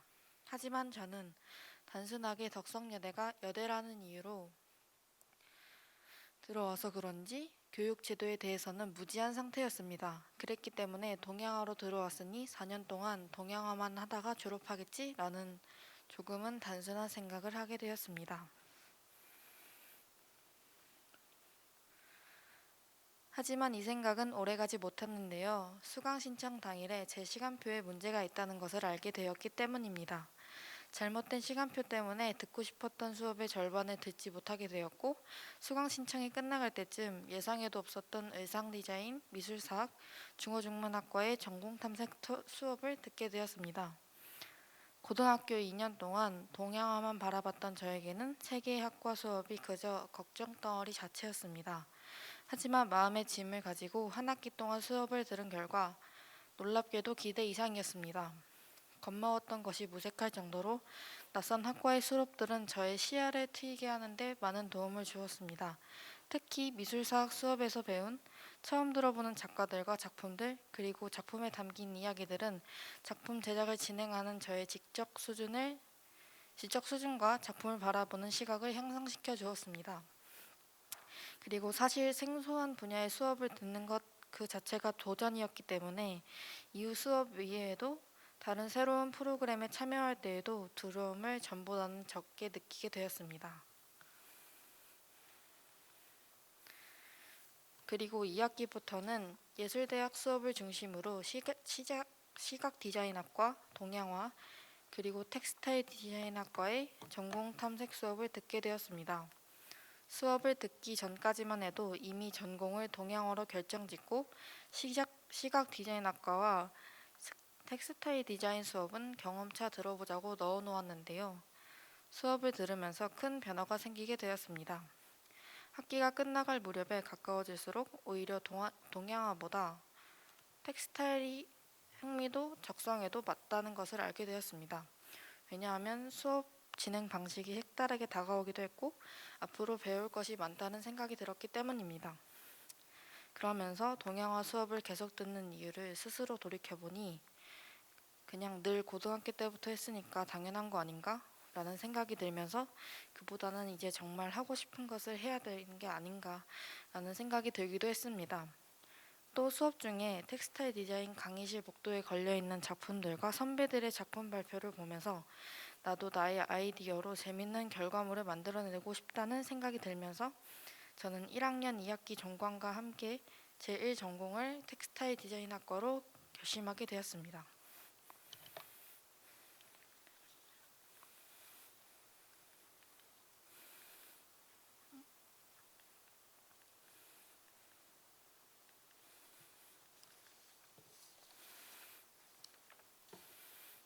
예술대학은 총 5개 학과, 서양화, 동양화, 시각디자인, 텍스타일 디자인, 그리고 실내 디자인으로 구성되어 있습니다. 여기서 서양화를 제외하고 접해보지 못한 학과가 단 하나, 실내 디자인이었는데요. 1학년 2학기 때쯤 공간에 대한 관심도가 높아졌지만 전공 탐색 수업은 듣지 못하여 어떤 학과인지라도 알아보고 넘어가자 라는 마음에 전공 박람회를 실시간 비대면의 형태로 보게 되었습니다. 실내 디자인 박람회가 끝난 뒤에 저는 이 학과에 꼭 가고 싶다라는 마음이 강렬하게 들었습니다. 특히나 국내외를 넘나들며 공간을 디자인하셨던 선배님과 강아지 장난감을 디자인하여 펀딩에 올려 수익을 거두신 선배님, 그리고 건축 사무소에서 일하고 계신 선배님들의 경험담들은 제게 깊은 감명을 주었습니다. 이후 실내 디자인학과 졸업 전시를 관람하고 학과의 필수 수업이 무엇인지, 학과에선 어떤 과제를 주고 어떤 작품을 만드는지 직접 찾아보게 되었습니다. 그래서 전공 탐색 수업을 듣지는 않았지만 저는 제 이전공을 실내 디자인학과로 결정하게 되었습니다. 2021년 실제로 들어보니 제 전공인 텍스타일 디자인 경우엔 1학년 때는 평면 작업을 많이 했지만 이제는 본격적으로 위빙에 관해서 배우기 시작했으며 패턴도 계속해서 만들고 있습니다. 1학년 때의 수업보다 지금의 수업이 어렵기는 해도 오히려 너무 재밌고 위빙에 대해 많이 배워서 하루빨리 개인 작품을 제작하고 싶은 의욕이 넘쳐나고 있습니다.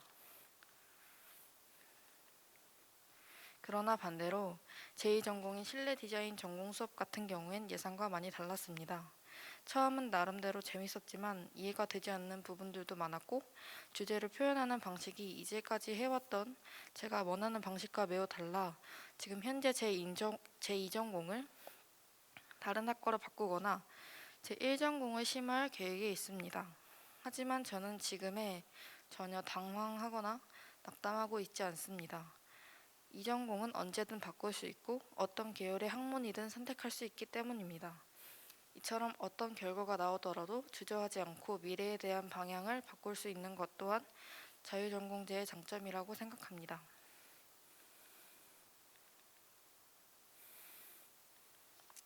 이렇게 저희 지난 1년을 되돌아보았을 때 자유전공제는 실패해도 괜찮다라는 이름의 기회를 준다고 느껴졌습니다.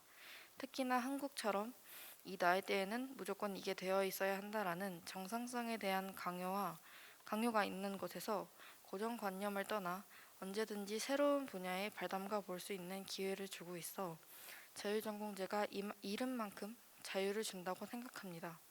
지금 이 행사를 보고 있을 학생분들께 언제 어떻게 본인의 적성을 찾을지 모르니 학번에 상관없이 모든 학생분들이 들어보고 싶은 수업은 꼭 한번 들어보고 자신을 찾아갔으면 좋겠다는 생각입니다. 들어주셔서 감사합니다.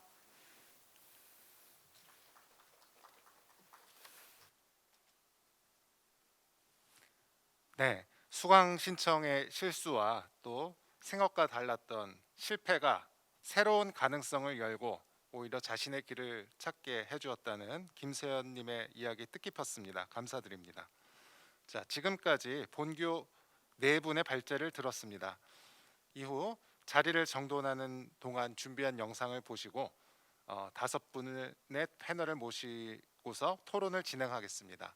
이제 영상을 보시겠습니다.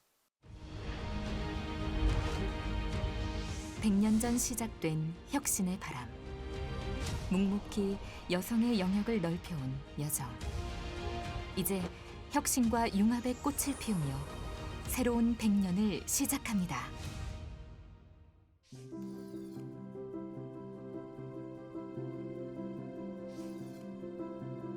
뿌리가 꽃의 시작이듯 역사가 미래의 근간임을 덕성이 증명합니다.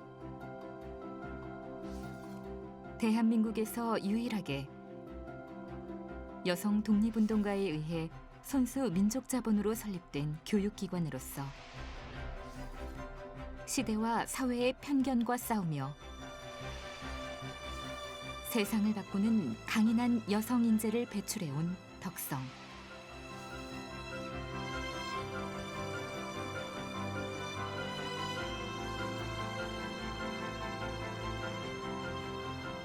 여성 스스로 삶의 주인이 되도록 일깨운 자생, 자립, 자각의 창학 정신은 오늘날 덕성의 자기주도적 학풍으로 이어져 왔고 창의성을 바탕으로 문제 해결 능력을 키우는 4차 산업혁명 시대 덕성 교육의 비전이 되었습니다. 자주적인 그런 이미지들이 많이 있더라고요. 그런 것들이 학교에서도 많이 느껴지고 실제로 이제 외부에서 제가 덕성여대 출신이다라고 얘기했을 때 그런 시선이라든지 그런 이미지로 봐주시는 분들이 많이 계셨거든요. 그런 것들이 사회에 나가서도 활동할 때 많이 작용을 하는 것 같아요. 자기주도적으로 뭔가를 해 나갈 수 있는 그런 부분들이 학교 다닐 때도 교육 과정에서 그런 게 은연중에 다 녹아 있다고 생각을 하고요. 차미리사 선생님의 그 설립 목표와도 맞닿는 그런 부분인데 그런 부분이 좀 학교의 교육을 받으면서 작용을 하는 게 아닌가 싶습니다. 당시 제가 졸업을 앞두고 나서 지도 교수님과 진로 고민 상담을 하다가 저는 대학원을 진학을 하는 게 참 좋을 것 같겠다라고 말씀을 해주셨어요. 어떤 과정을 준비를 해야 되는지에 대해서 스스로 찾을 수 있게 그런 방향을 제시를 해주셨고 여러 가지 목표를 세우고 하나씩 이루어 나갔거든요. 그런 경험을 통해서 진학을 하게 되었어요. 지금 생각을 해보면 그런 주도적인 제가 무언가를 찾아서 하고 단기 목표를 세워서 이루어 나가는 그런 과정이 학습화돼서 저한테도 큰 영향을 미치고 있는 것 같습니다. 100년을 이어온 혁신의 숨결이 살아 숨쉬고 100년을 선도할 융합의 인재들이 성장하는 캠퍼스. 학생과 사회의 수요에 대응하는 앞선 교육 시스템을 바탕으로 지금까지의 혁신을 뛰어넘는 새로운 역사에 도전합니다. 학생 스스로 설계하는 자기주도적 교육 시스템이 4차 산업혁명 중심대학 덕성을 만듭니다. 미래형 창의 인재를 양성하는 덕성 혁신융합 교육 프로그램. 덕성만의 체계적이고 균형 잡힌 덕성 전공교육 프로그램. 과학기술 분야 특성화로 새로운 전공의 신설까지.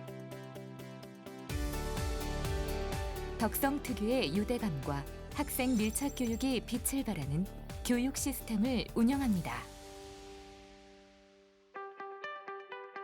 사람과 사람 사이가 가깝거든요. 덕성 특유의 유대감이 거기서 나오지 않나 싶어요.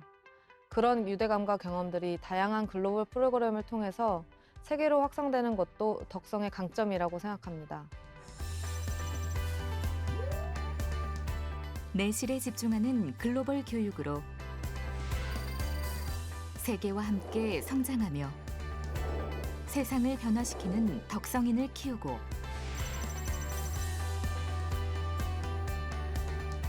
입학부터 졸업까지 학생의 성장과 발전을 기록하는 커리어 개발 프로그램.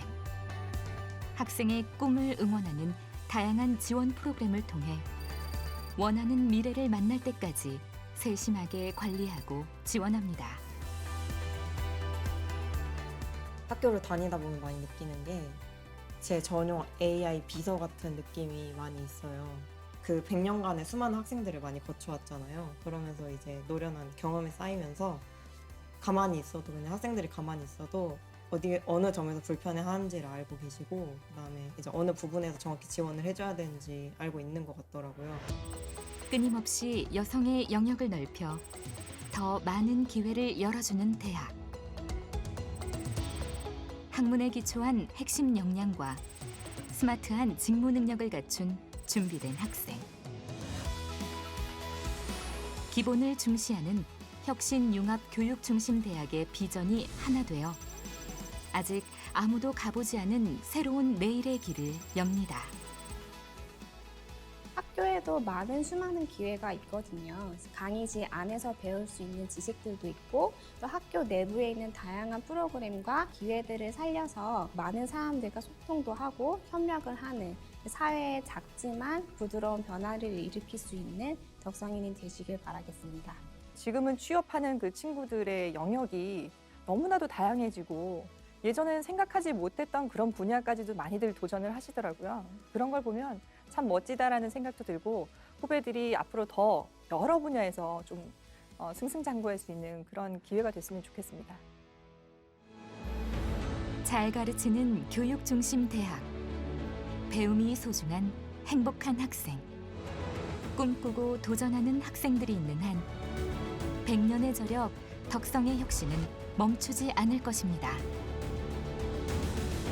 스스로의 힘으로 혁신과 융합의 스토리를 만드는 창의 인재들. 덕성을 품고 미래로 갑니다. 덕성여자대학교. 네, 이제 토론을 진행하겠습니다.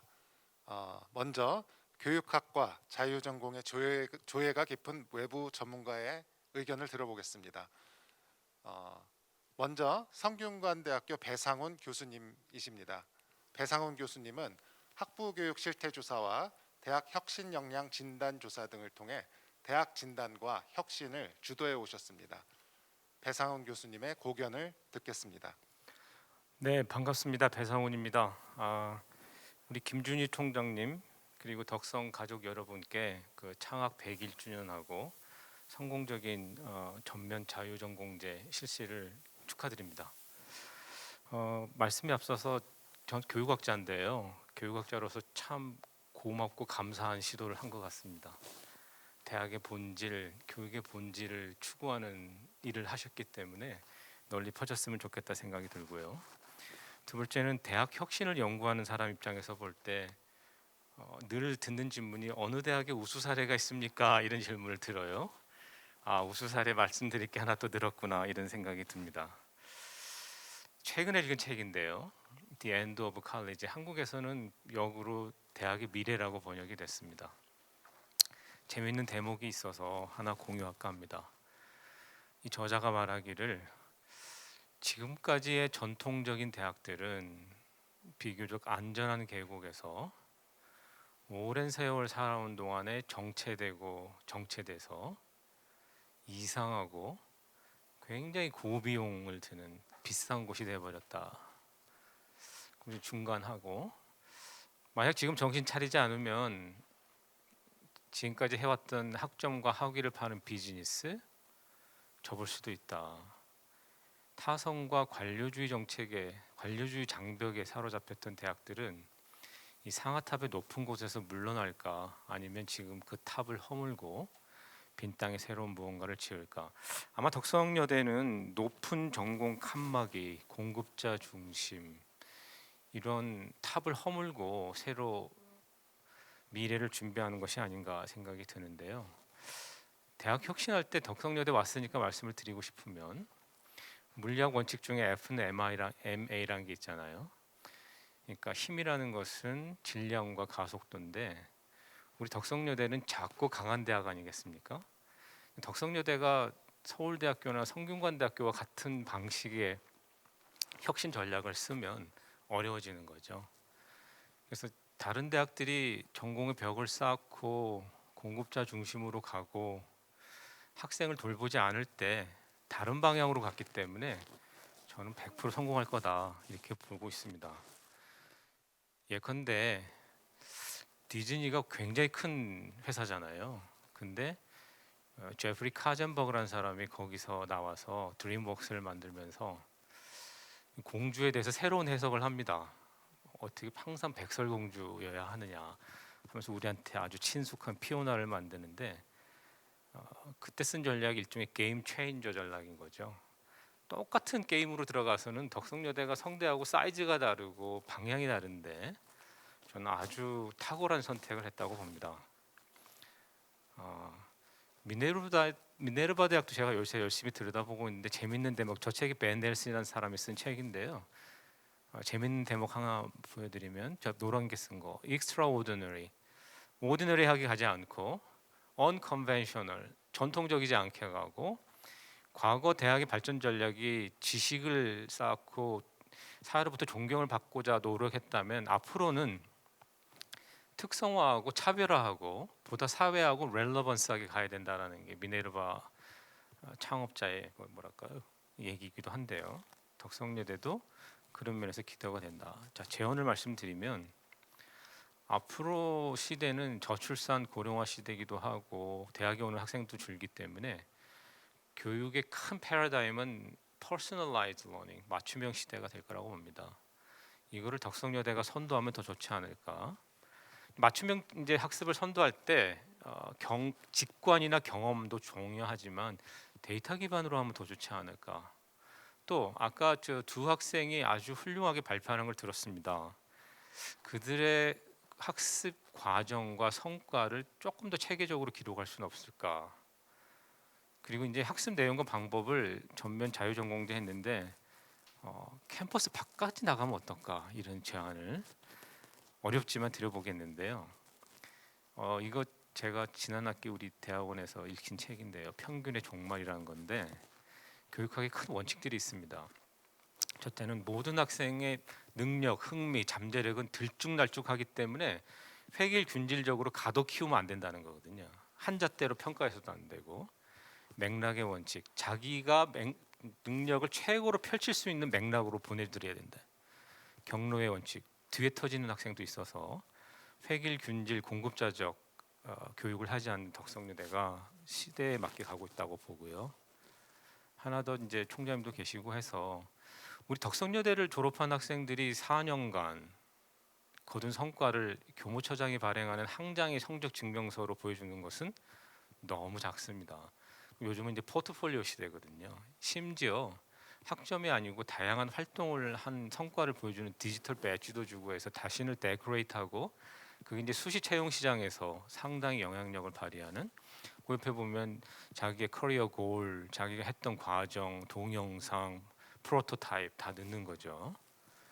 조금 더 나가면요, 스탠포드 같으면 이제 자유 전공을 넘어서 저 여자분이 스탠포드에서 2년 지내다가 9달을 티벳 가서 참선하고 1년을 유엔 가서 인턴하고 다시 룹인해서 이게 룹아웃, 룹인을 자유롭게 왔다 가는 한 6년 동안 하거든요. 4년 넌스톱으로 쭉 달려가는 건 굉장히 전통적인 학습입니다. 덕성여대가 이왕 시작한 김에 한번 우리나라의 대학 교육의 혁신을 보여주시면 어떨까. 이제 교내에서의 자유 전공을 넘어서 앞으로는 학력 인구가 줄어서 비용 굉장히 어려운 시대를 맞기 때문에 외부의 지식의 바다가 있잖아요. 에덱스 같으면 3,000개가 넘는 프로그램이 있고, 엊그저께 제가 보니까 하루에 44만 명이 접속을 해요. 이제 조금 있으면 우리 대학 벌써 그런 게 왔는데요. 코세라 듣고 학점 달라고 하는 시대가 왔습니다. 우리가 교육의 질을 외치면서 그걸 거부할 명분이 없습니다. 새 판을 짜려면 지금이 제일 적기 같습니다. 코로나로 위축되어 있을 때. 자, 마지막에 아까 사회자가 말씀 주신 자료관에 있어서 굉장히 고무적인 거, 저희가 매년 조사하는 건데 덕성여대 학생들 한 1,123명 정도 응답한 데이터인데요. 잘 보실지 모르겠지만은 이 조사에 응답한 사람들이 전국의 110개 대학, 수도권의 25개의 중소규모, 그다음에 19개의 자율개선 중소규모 대학인데, 바깥에 빨간 선이 그 덕성여대예요. 훌륭합니다. 의미 있는 학습을 하고 reflective learning을 하고 self-directed learning을 상대적으로 더 한다. 이게 자유전공제의 효과인지는 더 두고 봐야 되겠지만, 옆에 그래프 보면 좀 아쉬운 게 협동적인 학습이 조금 떨어져요. 팀 학습 이런 것들, 콜래보하는 거. 놀라운 결과가 있는데요. 대학에 대해서 굉장히 고마워합니다. 그게 아마 그 중도 탈락 줄이는데 이게 이론에 다 나와 있거든요. 지원적인 대학 환경, 교우 관계 좋고 교수님과의 관계 좋고, 대학이 직원 선생님들이 아주 따뜻하게 해주시나 봐요. 그러니까 그 옆에 대학 몰입이라는 게 대학에 대한 자부심과 소속감입니다. 월등하게 좋아요. 그 웬일인지 잘 모르고 조금 더 깊숙이 들여다볼 필요가 있을 것 같은데, 학업 동기도 좋고 자기 효능감도 좋고, 학업 성과를 저희가 들여다보니까 다른 거 다 비슷한데 여기 좀 부족하다 싶은 거는 좌측에 우측에 고학년 대상 캡스톤 디자인이나 이런 것들이 조금 취약하게 보이고요.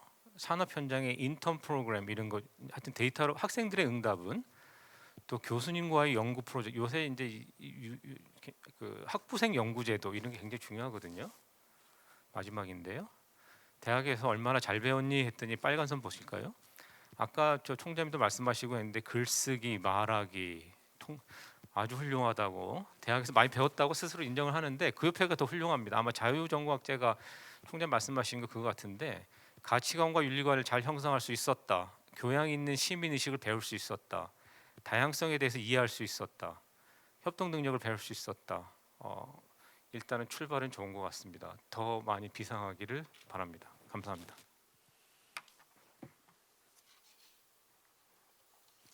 네, 대학 혁신의 방향성에 대해서 아주 콕콕 찍어서 제시해 주신 배상훈 교수님께 감사를 드립니다. 예, 다음으로 서울대학교 양일모 교수님의 토론이 있겠습니다. 서울대 자유전공학부 학부장을 역임 중인 양일모 교수님은 자유전공 이념과 또 현실에 대해서 아주 깊은 이해를 가지고 계시리라 기대합니다. 양일모 교수님의 토론을 듣겠습니다. 네, 안녕하세요. 서울대학교 자유전공학부 양일모 학부장입니다. 먼저 덕성여자대학교가 자유전공제를 전면 실시함으로써 한국의 대학에서 교육의 혁신, 대학 교육의 혁신을 이끌어가게 된 것을 진심으로 축하드립니다. 한국 사회가 지금 상당히 많이 변화하고 있습니다. 그리고 한국의 정치, 경제 모든 분야에서 변화를 하고 있습니다. 그리고 교육의 분야에 필요가 하다 모든 분들이 동의를 하고 있습니다. 그럼에도 불구하고 제가 생각하기에는 아마 변화가 가장 더디고 느린 것이 교육 분야라고 생각이 됩니다. 그 중에서도 대학은 더욱더 변화가 느리고 어려운 점이 많이 있는 것 같습니다. 이번에 덕성여자대학교가 대학 차원에서 자유전공학이라는 이 교육 제도를 도입한 것은 대단히 그 어려운 결단이고, 그리고 이런 어려운 결단을 한 이 총장님과 학교의 여러분들에게 격려를 보내고 싶습니다. 촉진우 총장님께서 왜 자유전공인가 이런 문제를 대해서 말씀을 해주셨습니다. 아마 한국의 모든 대학들이 고민을 하고 있습니다. 한국에서 자유전공이라는 이 단어가 언론에 많이 등장한 것은 2009년 정도입니다. 아마 조금 전에 한동대학교 총장님도 말씀을 하셨지만 아마 자유전공제라는 것은 한국에서 상당히 많은 관심을 가지고 있습니다. 그리고 실질적으로 카이스트에서도 이미 실시를 하고 있습니다. 그래서 2009년 이후로 자유전공이라는 이 제도가 교육학 혹은 대학 제도를 운영하시는 분들에게 상당히 많은 관심이 되었고, 실질적으로 2009년 이후로 여러 대학에서 운영을 해왔습니다. 그럼에도 불구하고 지난 10여 년 동안 이 자유전공 제도라는 이 제도가 안착되었다고 보기에는 어려운 것 같습니다. 조금 전에 박건영 교무처장님께서 지난 1년 동안에 덕성여자대학교가 시행한 제도에 대해서 말씀을 해주셨습니다. 저는 서울대학교 자유전공학부 운영에 상당히 깊숙이 관여했고 지금도 학부장을 맡고 있습니다만은 저희들이 안고 있는 문제를 이렇게 1년 만에 다 파악하고 이렇게 상당히 많은 성과를 낸 것에 대해서 진심으로 축하를 드리고 싶습니다. 그리고 조금 전에 윤희원 학생이 발표한 것, 아마 저희들 교육자가 진심으로 그 감명 깊게 들어야 될 부분들은 한국의 고등교육이 대학을 가기 위한 하나의 절차에 불과하고, 실질적으로 대학 입시철만 되면은 그 수능 성적과 전국 대학들의 그 표라고 할까요? 그것이 매칭되는, 어떤 의미에서는 수능 점수와 대학이 서열화되어 있는 이 현상을 교육하는 분들은 극복을 해야 될 것이고, 어떻게 극복해야 될 것인가에 대해서도 아마 자유전공 이 제도가 기여할 수 있는 부분이 있다고 생각이 됩니다. 그리고 그 김서연 학생 정말 감명 깊게 들었습니다. 우연히 선택한 부분이 내가 갈 길이 있다라는 것. 아마 우리가 대학 진학하는 학생들에게 한국에서 조사를 한 것이 있습니다만은 현재 대학에서 본인이 소속된 전공 학과에 대해서 어느 정도 만족하십니까? 라는 그런 연구가 있습니다. 의외로 의외가 아니라 이미 예상되듯이 상당히 많은 학생들이 자신이 소속되어 있는 전공에 대해서 만족감을 느끼지 못하고 있는 단계입니다. 그런 의미에서 본인이 선택해서 전공을 한다는 것, 자기가 공부를 한다는 것 자체가 갖고 있는 장점은 상당히 많을 것으로 생각이 됩니다. 제가 지난 2년 전에 2019년에 한국에서 자유전공 제도를 도입하고 있는 학교가 한번 모여야 되지 않을까. 한국에서는 철학을 인문대학이나 혹은 사회과학대학은 전국 인문대학 협의회라든지 전국 사회과학 협의회 혹은 교육학 분야도 있는 것 같습니다. 이런 협의회가 있는데 자유전공학부 제도는 그동안 10여 년 동안 없었기에 지난 2019년에 전국 자유전공학부 협의회라는 것을 한번 개최를 했습니다. 그리고 나서 지난 10여 년 동안 우리가 무엇을 했을까, 그리고 무엇이 문제인가, 그리고 어떤 성과를 거두었을까, 이런 부분을 함께 논의할 수 있는 자리였습니다. 아쉽게도 2020년에 이 코로나19 사태로 인해서 지난해는 개최하지 못했고요. 아마 올해도 개최하지 못했습니다만은 앞으로 덕성여자대학교가 이런 그 자유전공학부 제도를 전면적으로 실시하면서 아마 전국 자유전공학부 교육의 협의회에 아마 리더가 될 수 있지 않을까 생각이 됩니다. 제가 말씀드리고자 하는 것은 서울대학교 자유전공학부가 지난 2009년에 설립이 되었고 그동안 10여 년 동안 한 성과를 토대로 덕성여자대학교가 조금 전에 발표해 주신 내용에 대해서 장점, 그리고 저희 참고할 만한 내용, 이런 부분에 대해서 몇 가지를 말씀드리고자 합니다. 서울대학교 자유전공학부가 만들어질 때 2009년 만들어질 때 2005년부터 준비를 해왔습니다. 그리고 대학이 앞으로 어떤 방향으로 가야 될 것인가 이런 고민을 하면서 서울대학교 정말 다른 학교보다도 변화가 없는 학교라고 할까요? 느린 학교입니다. 그래서 자유종합부 제도를 어떻게 도입할 것인가 상당히 많은 그 연구 보고서가 나왔고요. 덕성여자대학처럼 전면적으로 실시하자는 안도 있습니다. 그렇지만 기존의 대학들이 갖고 있는 여러 가지 그 제도적인 문제로 인해서 실제로 지금 서울대학교에는 그 자유종합부를 포함해서 15개의 대학, 단과대학이 있습니다. 그래서 15개의 단과대학 중에 하나, 15분의 1로 자유종합부가 출발을 했습니다. 그리고 자유종합부의 학생은 현재 123명을 모집하고 있습니다. 서울대학교의 입학 정원이 3,178명, 3,200명 정도 됩니다. 그래서 전체 학생 수에 비하면 4% 정도의 학생입니다. 그리고 이 4%의 학생이 서울대학교에서 어떤 역할을 할 것인가 상당히 많은 고민입니다만은 실질적으로 서울대학교 자유종합부에 입학한 이 123명은 물론 이제 그 정원의 학생까지 포함하면 150명 정도가 됩니다만은 4년 동안 소속은 자유종합부에 남아 있습니다. 그러면서 서울대학교에 아마 15개라고 했습니다만은 14개 단과대학 중에서도 간호대학, 의과대학, 수의대학, 약학대학처럼 이 라이선스가 나오는 대학들은 자유종합부 제도하고는 에서는 선택을 할 수가 없습니다. 그래서 인문대학, 사회대학, 자연과학, 공과대학, 농생대 혹은 음악대학, 미술대학 이런 쪽에 학생들이 전공을 하고 있고요. 졸업할 때는 만일 물리학을 공부했으면은 서울대학교 자유종합부 물리학 전공이라는 이런 그 학위가 나가고요. 철학을 공부했으면은 자유종합부 철학 전공이라고 그 학위가 나가게 됩니다. 그래서 지금 저희들이 1학년 입학생 123명이 실질적으로는 서울대학교의 모든 단과대학에 동시에 소속되어 있습니다. 그래서 학생들은 자유종합부에도 소속이 되어 있고 그리고 그 기존의 전공인 물리학을 하거나 철학을 할 때 자연대 혹은 그 인문대에도 소속되는 이중 소속을 하고 있습니다. 물론 이렇게 자유종합부라는 것이 하나의 단과대학으로 남아 있고 또 기존의 대학이 있다는 것은 어떤 의미에서는 이중적인 그 관계에 있습니다. 그래서 덕성여대가 전 학제적인 차원, 전 학교 차원에서 실시했다는 것은 아마 저희 서울대학교 자유종합부가 안고 있는 문제를 해결하는 데 아주 큰 장점이라고 생각이 됩니다. 서울대학교에서도 지금도 교육위원회에서는 교육학 중심의 학자들이 모여서 자유종합부 제도를 어떻게 학교 전체로 확장할 것이냐 이런 고민을 많이 하고 있습니다.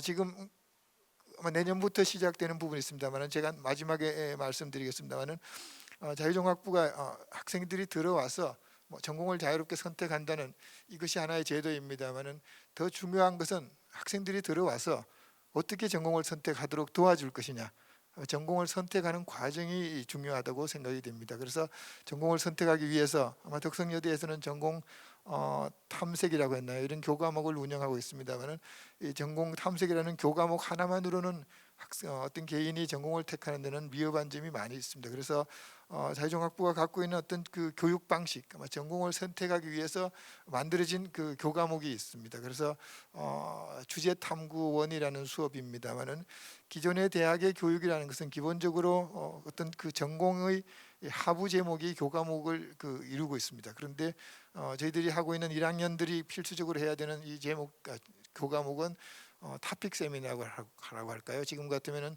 저희들이 지금 하고 있는 그 타픽 세미나의 타픽은 지식이라든지 혹은 네트워크라든지 혹은 행복이라든지 교과목의 제목이 타픽으로 이루어져 있습니다. 그래서 이런 하나의 주제에 대해서 학생들이 다양한 방식으로 참여하고 그리고 교수님들도 세 분이 동시에 참여하게 만들어 두었습니다. 그래서 공동 교과목이면서 세 분이 동시에 한 학기 동안 학생들과 수업을 같이 하는 이런 방식입니다. 그래서 이런 타픽 세미나는 자유종합부 학생들만 받을 것이 아니고 서울대학교 모든 학생들에게도 제공해야 된다는 그 방침으로 앞으로는 이 교육 방식이 그 학교 전체로 확대될 예정이고요. 또 하나는 지금까지는 서울대학교 자유종합부 학생들은 학생 설계 전공이라는 그 특별한 제도를 갖고 있었습니다. 학생이 들어와서 본인이 전공을 만들어서 그 전공을 하나의 독자적인 전공으로 인정을 받고 졸업하는 제도입니다. 학생 설계 전공이라는 이 제도가 자유전공학부 학생들만 할 수 있었습니다만은 이 제도도 내년부터는 서울대학교 학생 전체가 학생 설계 전공을 할 수 있는 그런 방식으로 개편될 예정입니다. 그래서 아마 서울대학교가 하고 있는 방식은 자유전공학부가 대학에서 혁신해서 어떤 틀을 만들어내고 이것을 학교 전체로 확대하는 방식을 취하고 있습니다. 아마 자유전공학부가 어떤 방식으로 학생들을 지도할 것인가, 아마 조금 전에 총장님이 왜 자유전공인가 주제할 때 내용과 거의 동일한 내용입니다. 아마 저희들이 가장 강조하고 있는 것은 액티브 러닝이라고 할까요? 이제는 대학에서 교수님이 그동안 본인이 박사학위 논문을 쓰고 배워왔던 것을 전수하는 그런 방식의 교육에서는 탈피해야 되겠다고 아마 모든 학자들이 얘기를 하고 있습니다. 그러면 이것을 어떻게 해야 될 것인가? 그래서 학생 수요자 중심이라고 할까요? 학생이 주도적으로 수업에 참여하는 방식, 이런 방식을 저희들이 적극 권장을 하고 있습니다.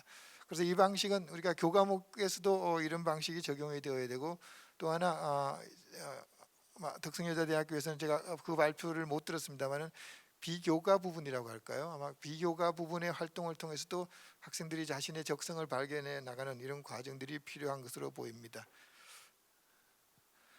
자유전공학부에서는 제가 조금 전에도 말씀드렸습니다만은 학생들이 서울대학교에 내에 있는 여러 교육제도의 장점을 활용하는 방식입니다. 그래서 간호대학, 사범대학, 수의과대학, 약학대학, 의과대학 이런 부분은 국가가 정원을 관리하고 있기 때문에 자유전공학부 시스템과는 연계되기가 어려운 전공이고요. 그 이외의 부분들은 다 학생들이 선택을 할 수가 있습니다. 그리고 또 하나는 서울대학교에서도 이제 앞에서 총장님께서 말씀해 주셨습니다만은 이제 하나의 전공으로 살아가기가 어려운 시대가 되어 있기 때문에 대학 자체 차원에서 연합전공이라는 제도를 이미 운영을 하고 있습니다. 아마 2개 이상의 학과가 연합해서 새로운 전공을 만들어내는 전공이고요. 그래서 자유전공학부 학생들은 기존의 어떤 철학과나 물리학과만 갈 수 있는 것이 아니라 새롭게 만들어진 연합전공에도 많이 갈 수가 있고요. 또 제가 조금 전에 말씀드렸습니다마는 이 학생 설계 전공 이런 분야에도 도전을 많이 하고 있습니다. 그래서 그러면 지난 10여 년 동안 그 학생들이 어떤 전공을 택했을까? 지금 서울대학교 자유전공학부는 문과, 이과 학생 구별 없이 뽑고 있습니다. 그리고 그동안 2014년부터 그렇게 해온 이유는 아마 이미 고등학교 교육 제도가 지난 3년 전부터 문이과 통합 교육으로 바뀌었습니다. 그럼에도 불구하고 지금 대학이 문이과 통합으로 교육을 받은 학생들, 고등학생들이 대학에서 전공을 선택하는 과정에 대한 준비가 거의 되어 있지 않습니다. 다행히 서울대학교는 2014년부터 준비를 해왔고요. 학생들을 문이과 구별 없이 뽑고 있습니다. 그리고 박건인 교무처장님께서 말씀하셨습니다마는 이렇게 그 학생들의 폭이라고 할까요? 아마 덕성여대는 인문사회라든지 몇 개 카테고리를 구별해 놓은 것 같습니다마는 서울대학교 자유전공학부는 그런 구별을 다 풀었습니다. 그래서 문과, 이과 구별 없이 학생들을 뽑았고요, 선발했고 이 학생들이 서울대학교 내에 그 문과, 이과, 아마 인문대, 자연대, 사회대라고 할까요? 구별 없이 갈 수 있도록 그 학생들에게 기회를 제공했습니다. 그래서 아마 첫 번째 문제는 그러면은 모든 학생들이 다 경제학과, 경영학과 갈 거고 그러면 요즘은 다 컴퓨터공학과, 전자로 갈 것 아니냐. 아마 덕성여대는 그 리밋을 만들어 놓은 것 같습니다. 그런 염려가 없는 것은 아니었습니다. 저희들도 그렇지만 저희들이 10년간 제가 그 PPT 자료가 있습니다만은 10년간 이 통계를 그 5년 단위로 구별해 보았습니다. 그래서 2011년부터 2015년까지의 그 통계와 2016년부터 2020년까지 통계는 실제로 많은 변화가 있었습니다. 아주 단순한 예를 들면은 아마 서울대학교 자유전공학부를 처음 만들었을 때 모든 학생들이 경제 경영을 할 것이다 라고 해서 사회과학적으로 많이 갈 것이라고 초기에는 그런 현상이 분명히 나타났습니다. 그런데 10년 동안 통계를 나타낸 것을 보면은 사회과학 대학은 줄어들고 있습니다. 인문대학은 늘어나고 있습니다. 자연대학은 줄어들고 있고 공과대학은 늘어나고 있습니다. 자, 그래서 학생들이 어떤 선택을 한 것이 더 좋은 선택을 한 것이냐, 상당히 많은 고민이 있습니다. 저희들도 이 표를 보면서. 그래서 지금 현재 아마 덕성여대가 전공의 쏠림 현상을 막기 위해서 많은 노력을 하고 있습니다만은 학생들이 선택하는 이 방향은 어떤 의미에서는 시대를 반영하고 있다고 보여집니다. 그래서 어떤 시대를 반영하는 이런 그 제도이고, 어떻게 하면 대학이 학생들이 요구하는 이 공부에 대해서 지원을 해줄 수 있을까? 지금 서울대학교도 상당히 많은 고민을 하고 있는 부분이 그것입니다. 아마 지금은 이 AI 시대가 되면서 컴퓨터공학을 모든 학생이 하고 싶어 하는 것 같습니다. 그래서 만일 이론적으로는 자유전공학부 학생 123명이 전부 컴퓨터공학을 하고 싶다라고 하더라도 규정상으로는 가능하게 되어 있습니다. 물론 지난 10년 동안 그런 일이 벌어졌으면 지금 10년 동안 유지가 되지 않았을 것입니다.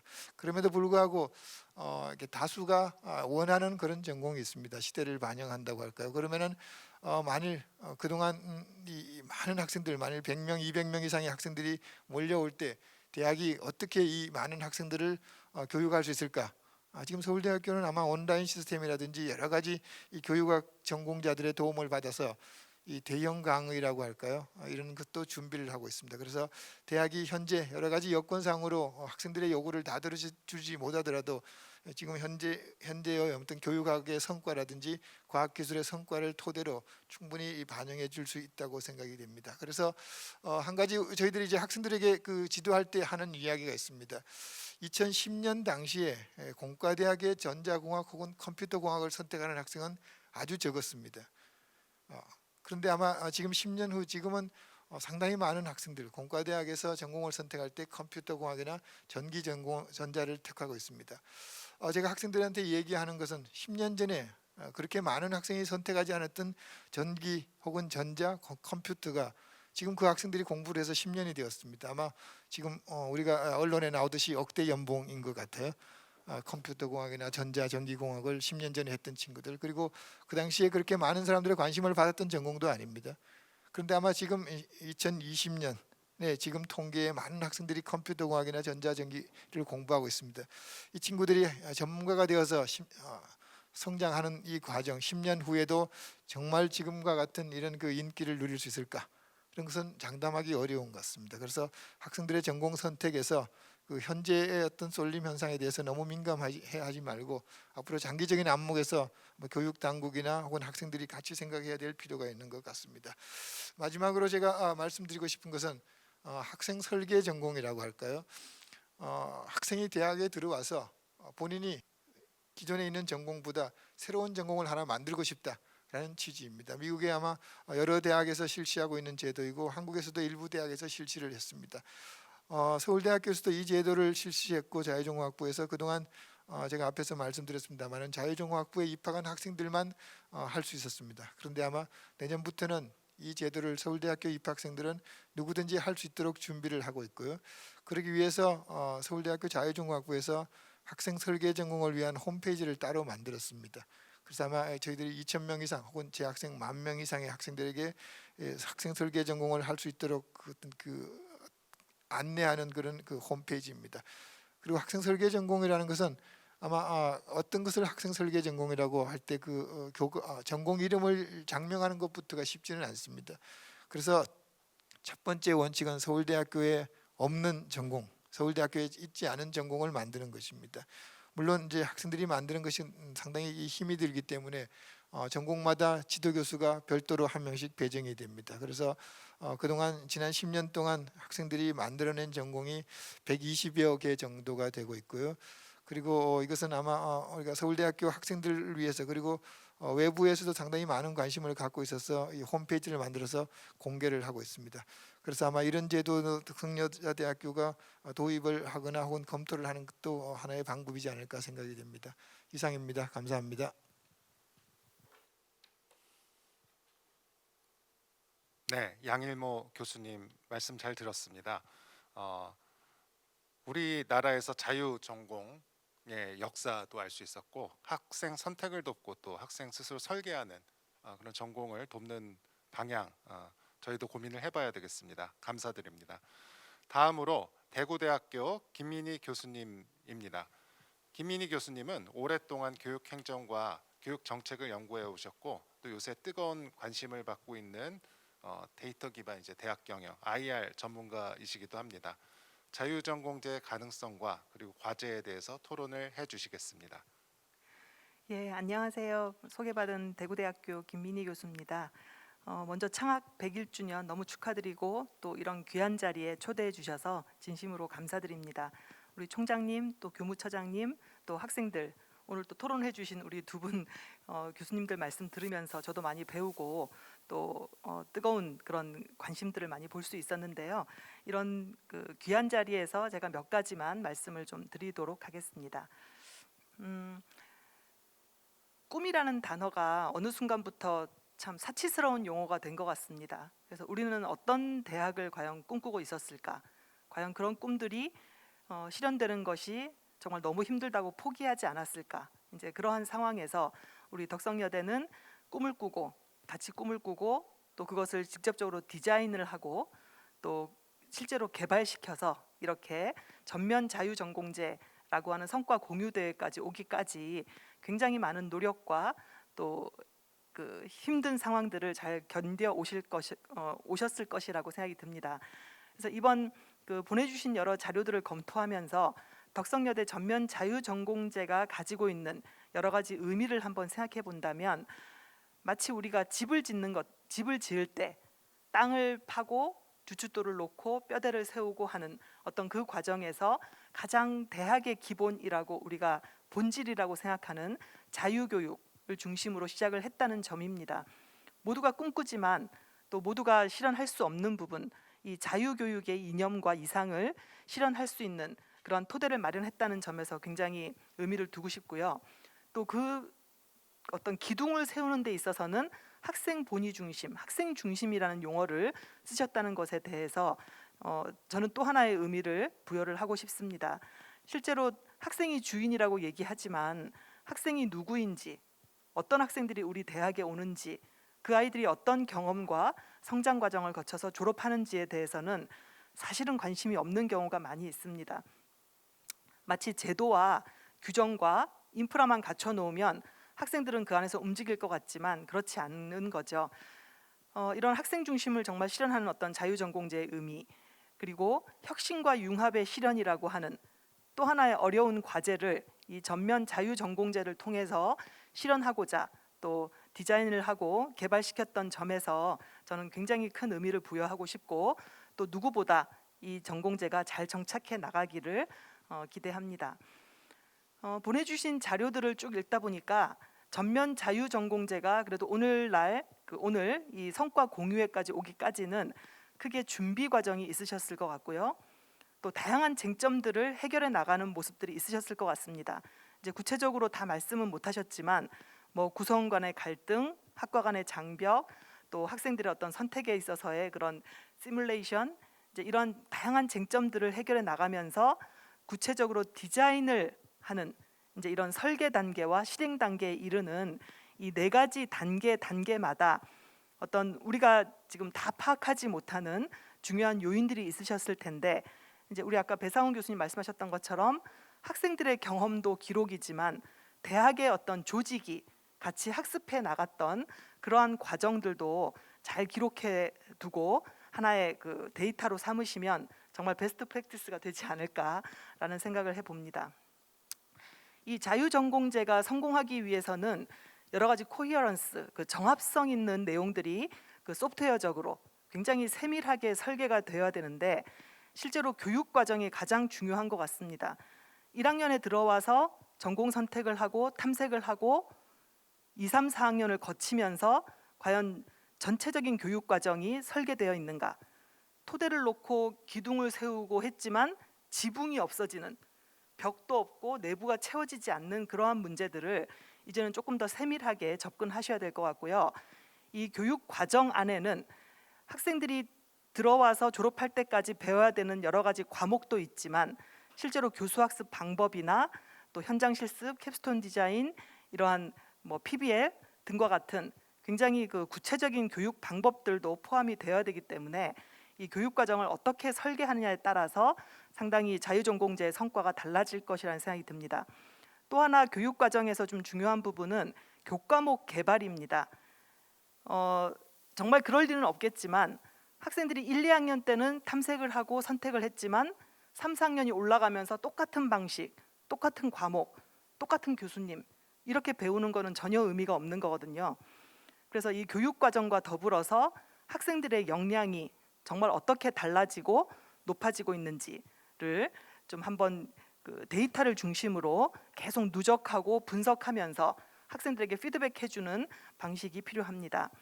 그리고 실제 그 학생들이 수업을 통해서 내가 어떻게 평가를 받고 있는지, 평가해야 하는지에 대한 평가 방식도 이제는 역량 중심으로 상당히 많이 바뀌고 있습니다.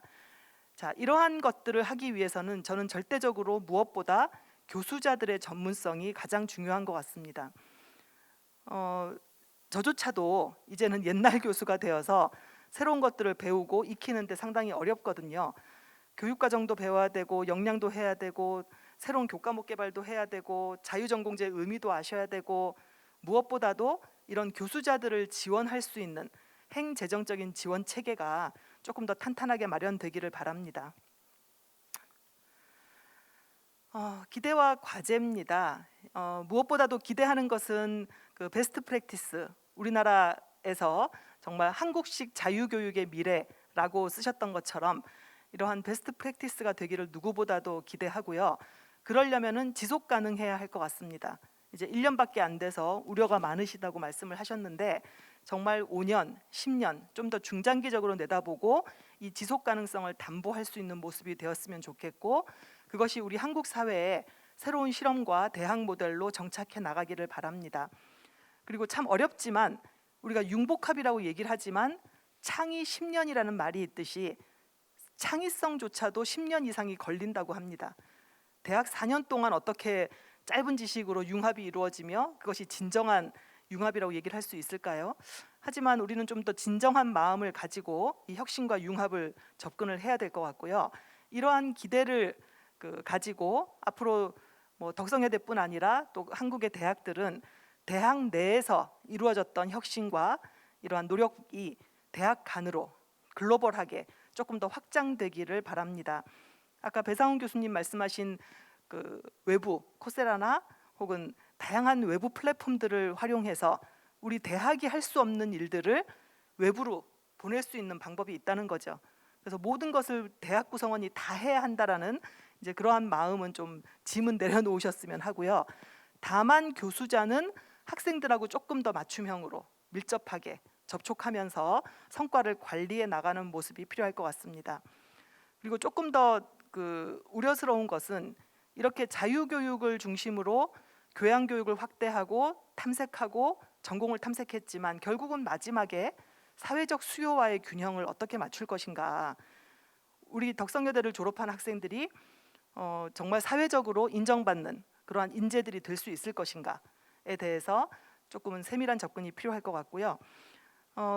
이제 공통적으로는 이 성과 관리 또 전반적인 질 관리 부분이 필요합니다. 학생, 교수, 또 전체적인 뭐 본부의 조직 혹은 다양한 어떤 그 성과 지표들 이런 것들을 중심으로 성과 관리가 조금 더 체계적으로 진행이 된다면 정말 좋은 모델이 될 수 있지 않을까 생각합니다. 안타깝게도 저는 이제 아들밖에 없어서 덕성여대를 보낼 수가 없습니다. 제가 우리 아이들을 보내서 조금 더 확인을 했으면 좋겠는데 그럴 수는 없지만 정말 옆에 다른 사람들에게 소개하고 또 그런 덕성여대 발전이 지속적으로 이루어지는 모습을 응원하겠습니다. 예, 감사합니다. 네, 우리 대학의 자유전공제 기대하는 바 그리고 또 앞으로 해결해야 할 과제 말씀 잘 들었습니다. 자, 이제 본교 박건영 교무처장님, 우리 대학 자유전공제 설계 과정부터 쭉 지켜보시면서 역할을 많이 하셨는데 1년 이제 성과 발표회까지 여러 우여곡절도 있었고 감회가 많으실 것 같습니다. 한 말씀 부탁드립니다. 예, 먼 길 해 주신 분들께 감사드리고요. 그리고 큰 도움이 되고 있습니다. 하나하나 말씀 하나하나가 큰 도움이 되고 있고요. 또 좀 지쳐가고 있었는데 큰 또 힘도 주셔서 정말 감사드리고요. 이제 말씀을 듣다가 이렇게 보니까 막 머릿속에서 이렇게 막 폭죽이 터지는 느낌이에요. 그러니까 어떻게 보면 그만큼 이제 앞으로 어떻게 해야 되나라는 거에 대한 혼란이 더 크기도 하지만 밤하늘의 폭죽은 또 빛도 되기도 하고 아름답기도 한 것 같습니다. 저희가 이제 앞으로 놀지 않고 열심히 계획하고 연구하고 또 구성원 의견 듣고 끝까지 버티고 부딪혀서 나간다면 그래도 뭔가 좀 건져낼 수 있지 않을까. 뭐 그런 희망을 또 주신 것 같아가지고 또 감사드리고 또 그렇게 그 희망이 그냥 단지 말로 끝나지 않고 현실에서 구현이 되고 또 지속 가능한 것들 이것이 이제 궁극적으로 학생들에게 도움이 되는 쪽으로 갈 수 있도록 최선을 좀 다해 보도록 하겠습니다. 예, 감사합니다. 예, 마지막으로 앞으로도 이제 자유전공제 체험을 계속 해 나가실 윤 의원님의 말씀을 듣겠습니다. 대학 진학 전까지는 성적이 중요하다가 이제 대학에 온 후에 자신의 전공 적합성을 생각하는 것이 현실이라고 생각하는데요. 많은 대학들이 자유전공제를 실시해서 학생들이 전공을 탐색하고 선택하게 한다면은 후회하는 4년이 아니라 만족하는 4년이 될 수 있을 것 같습니다. 네, 감사합니다. 아직 갈 길도 멀고 또 현실의 어려움도 많죠. 예, 그래도 오늘 토론을 통해서 덕성여자대학교 자유전공제가 나아가야 할 방향과 또 과제 이런 것이 좀 드러난 것 같습니다. 새로운 100년을 시작하며 우리 덕성의 특성을 살려서 자유교육을 향한 발걸음이 시작되었습니다.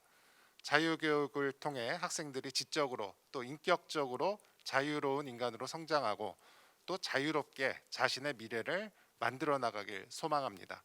이상으로 덕성여자대학교 창학 101주년 기념식 및 자유전공제 성과 공유대회를 마치겠습니다.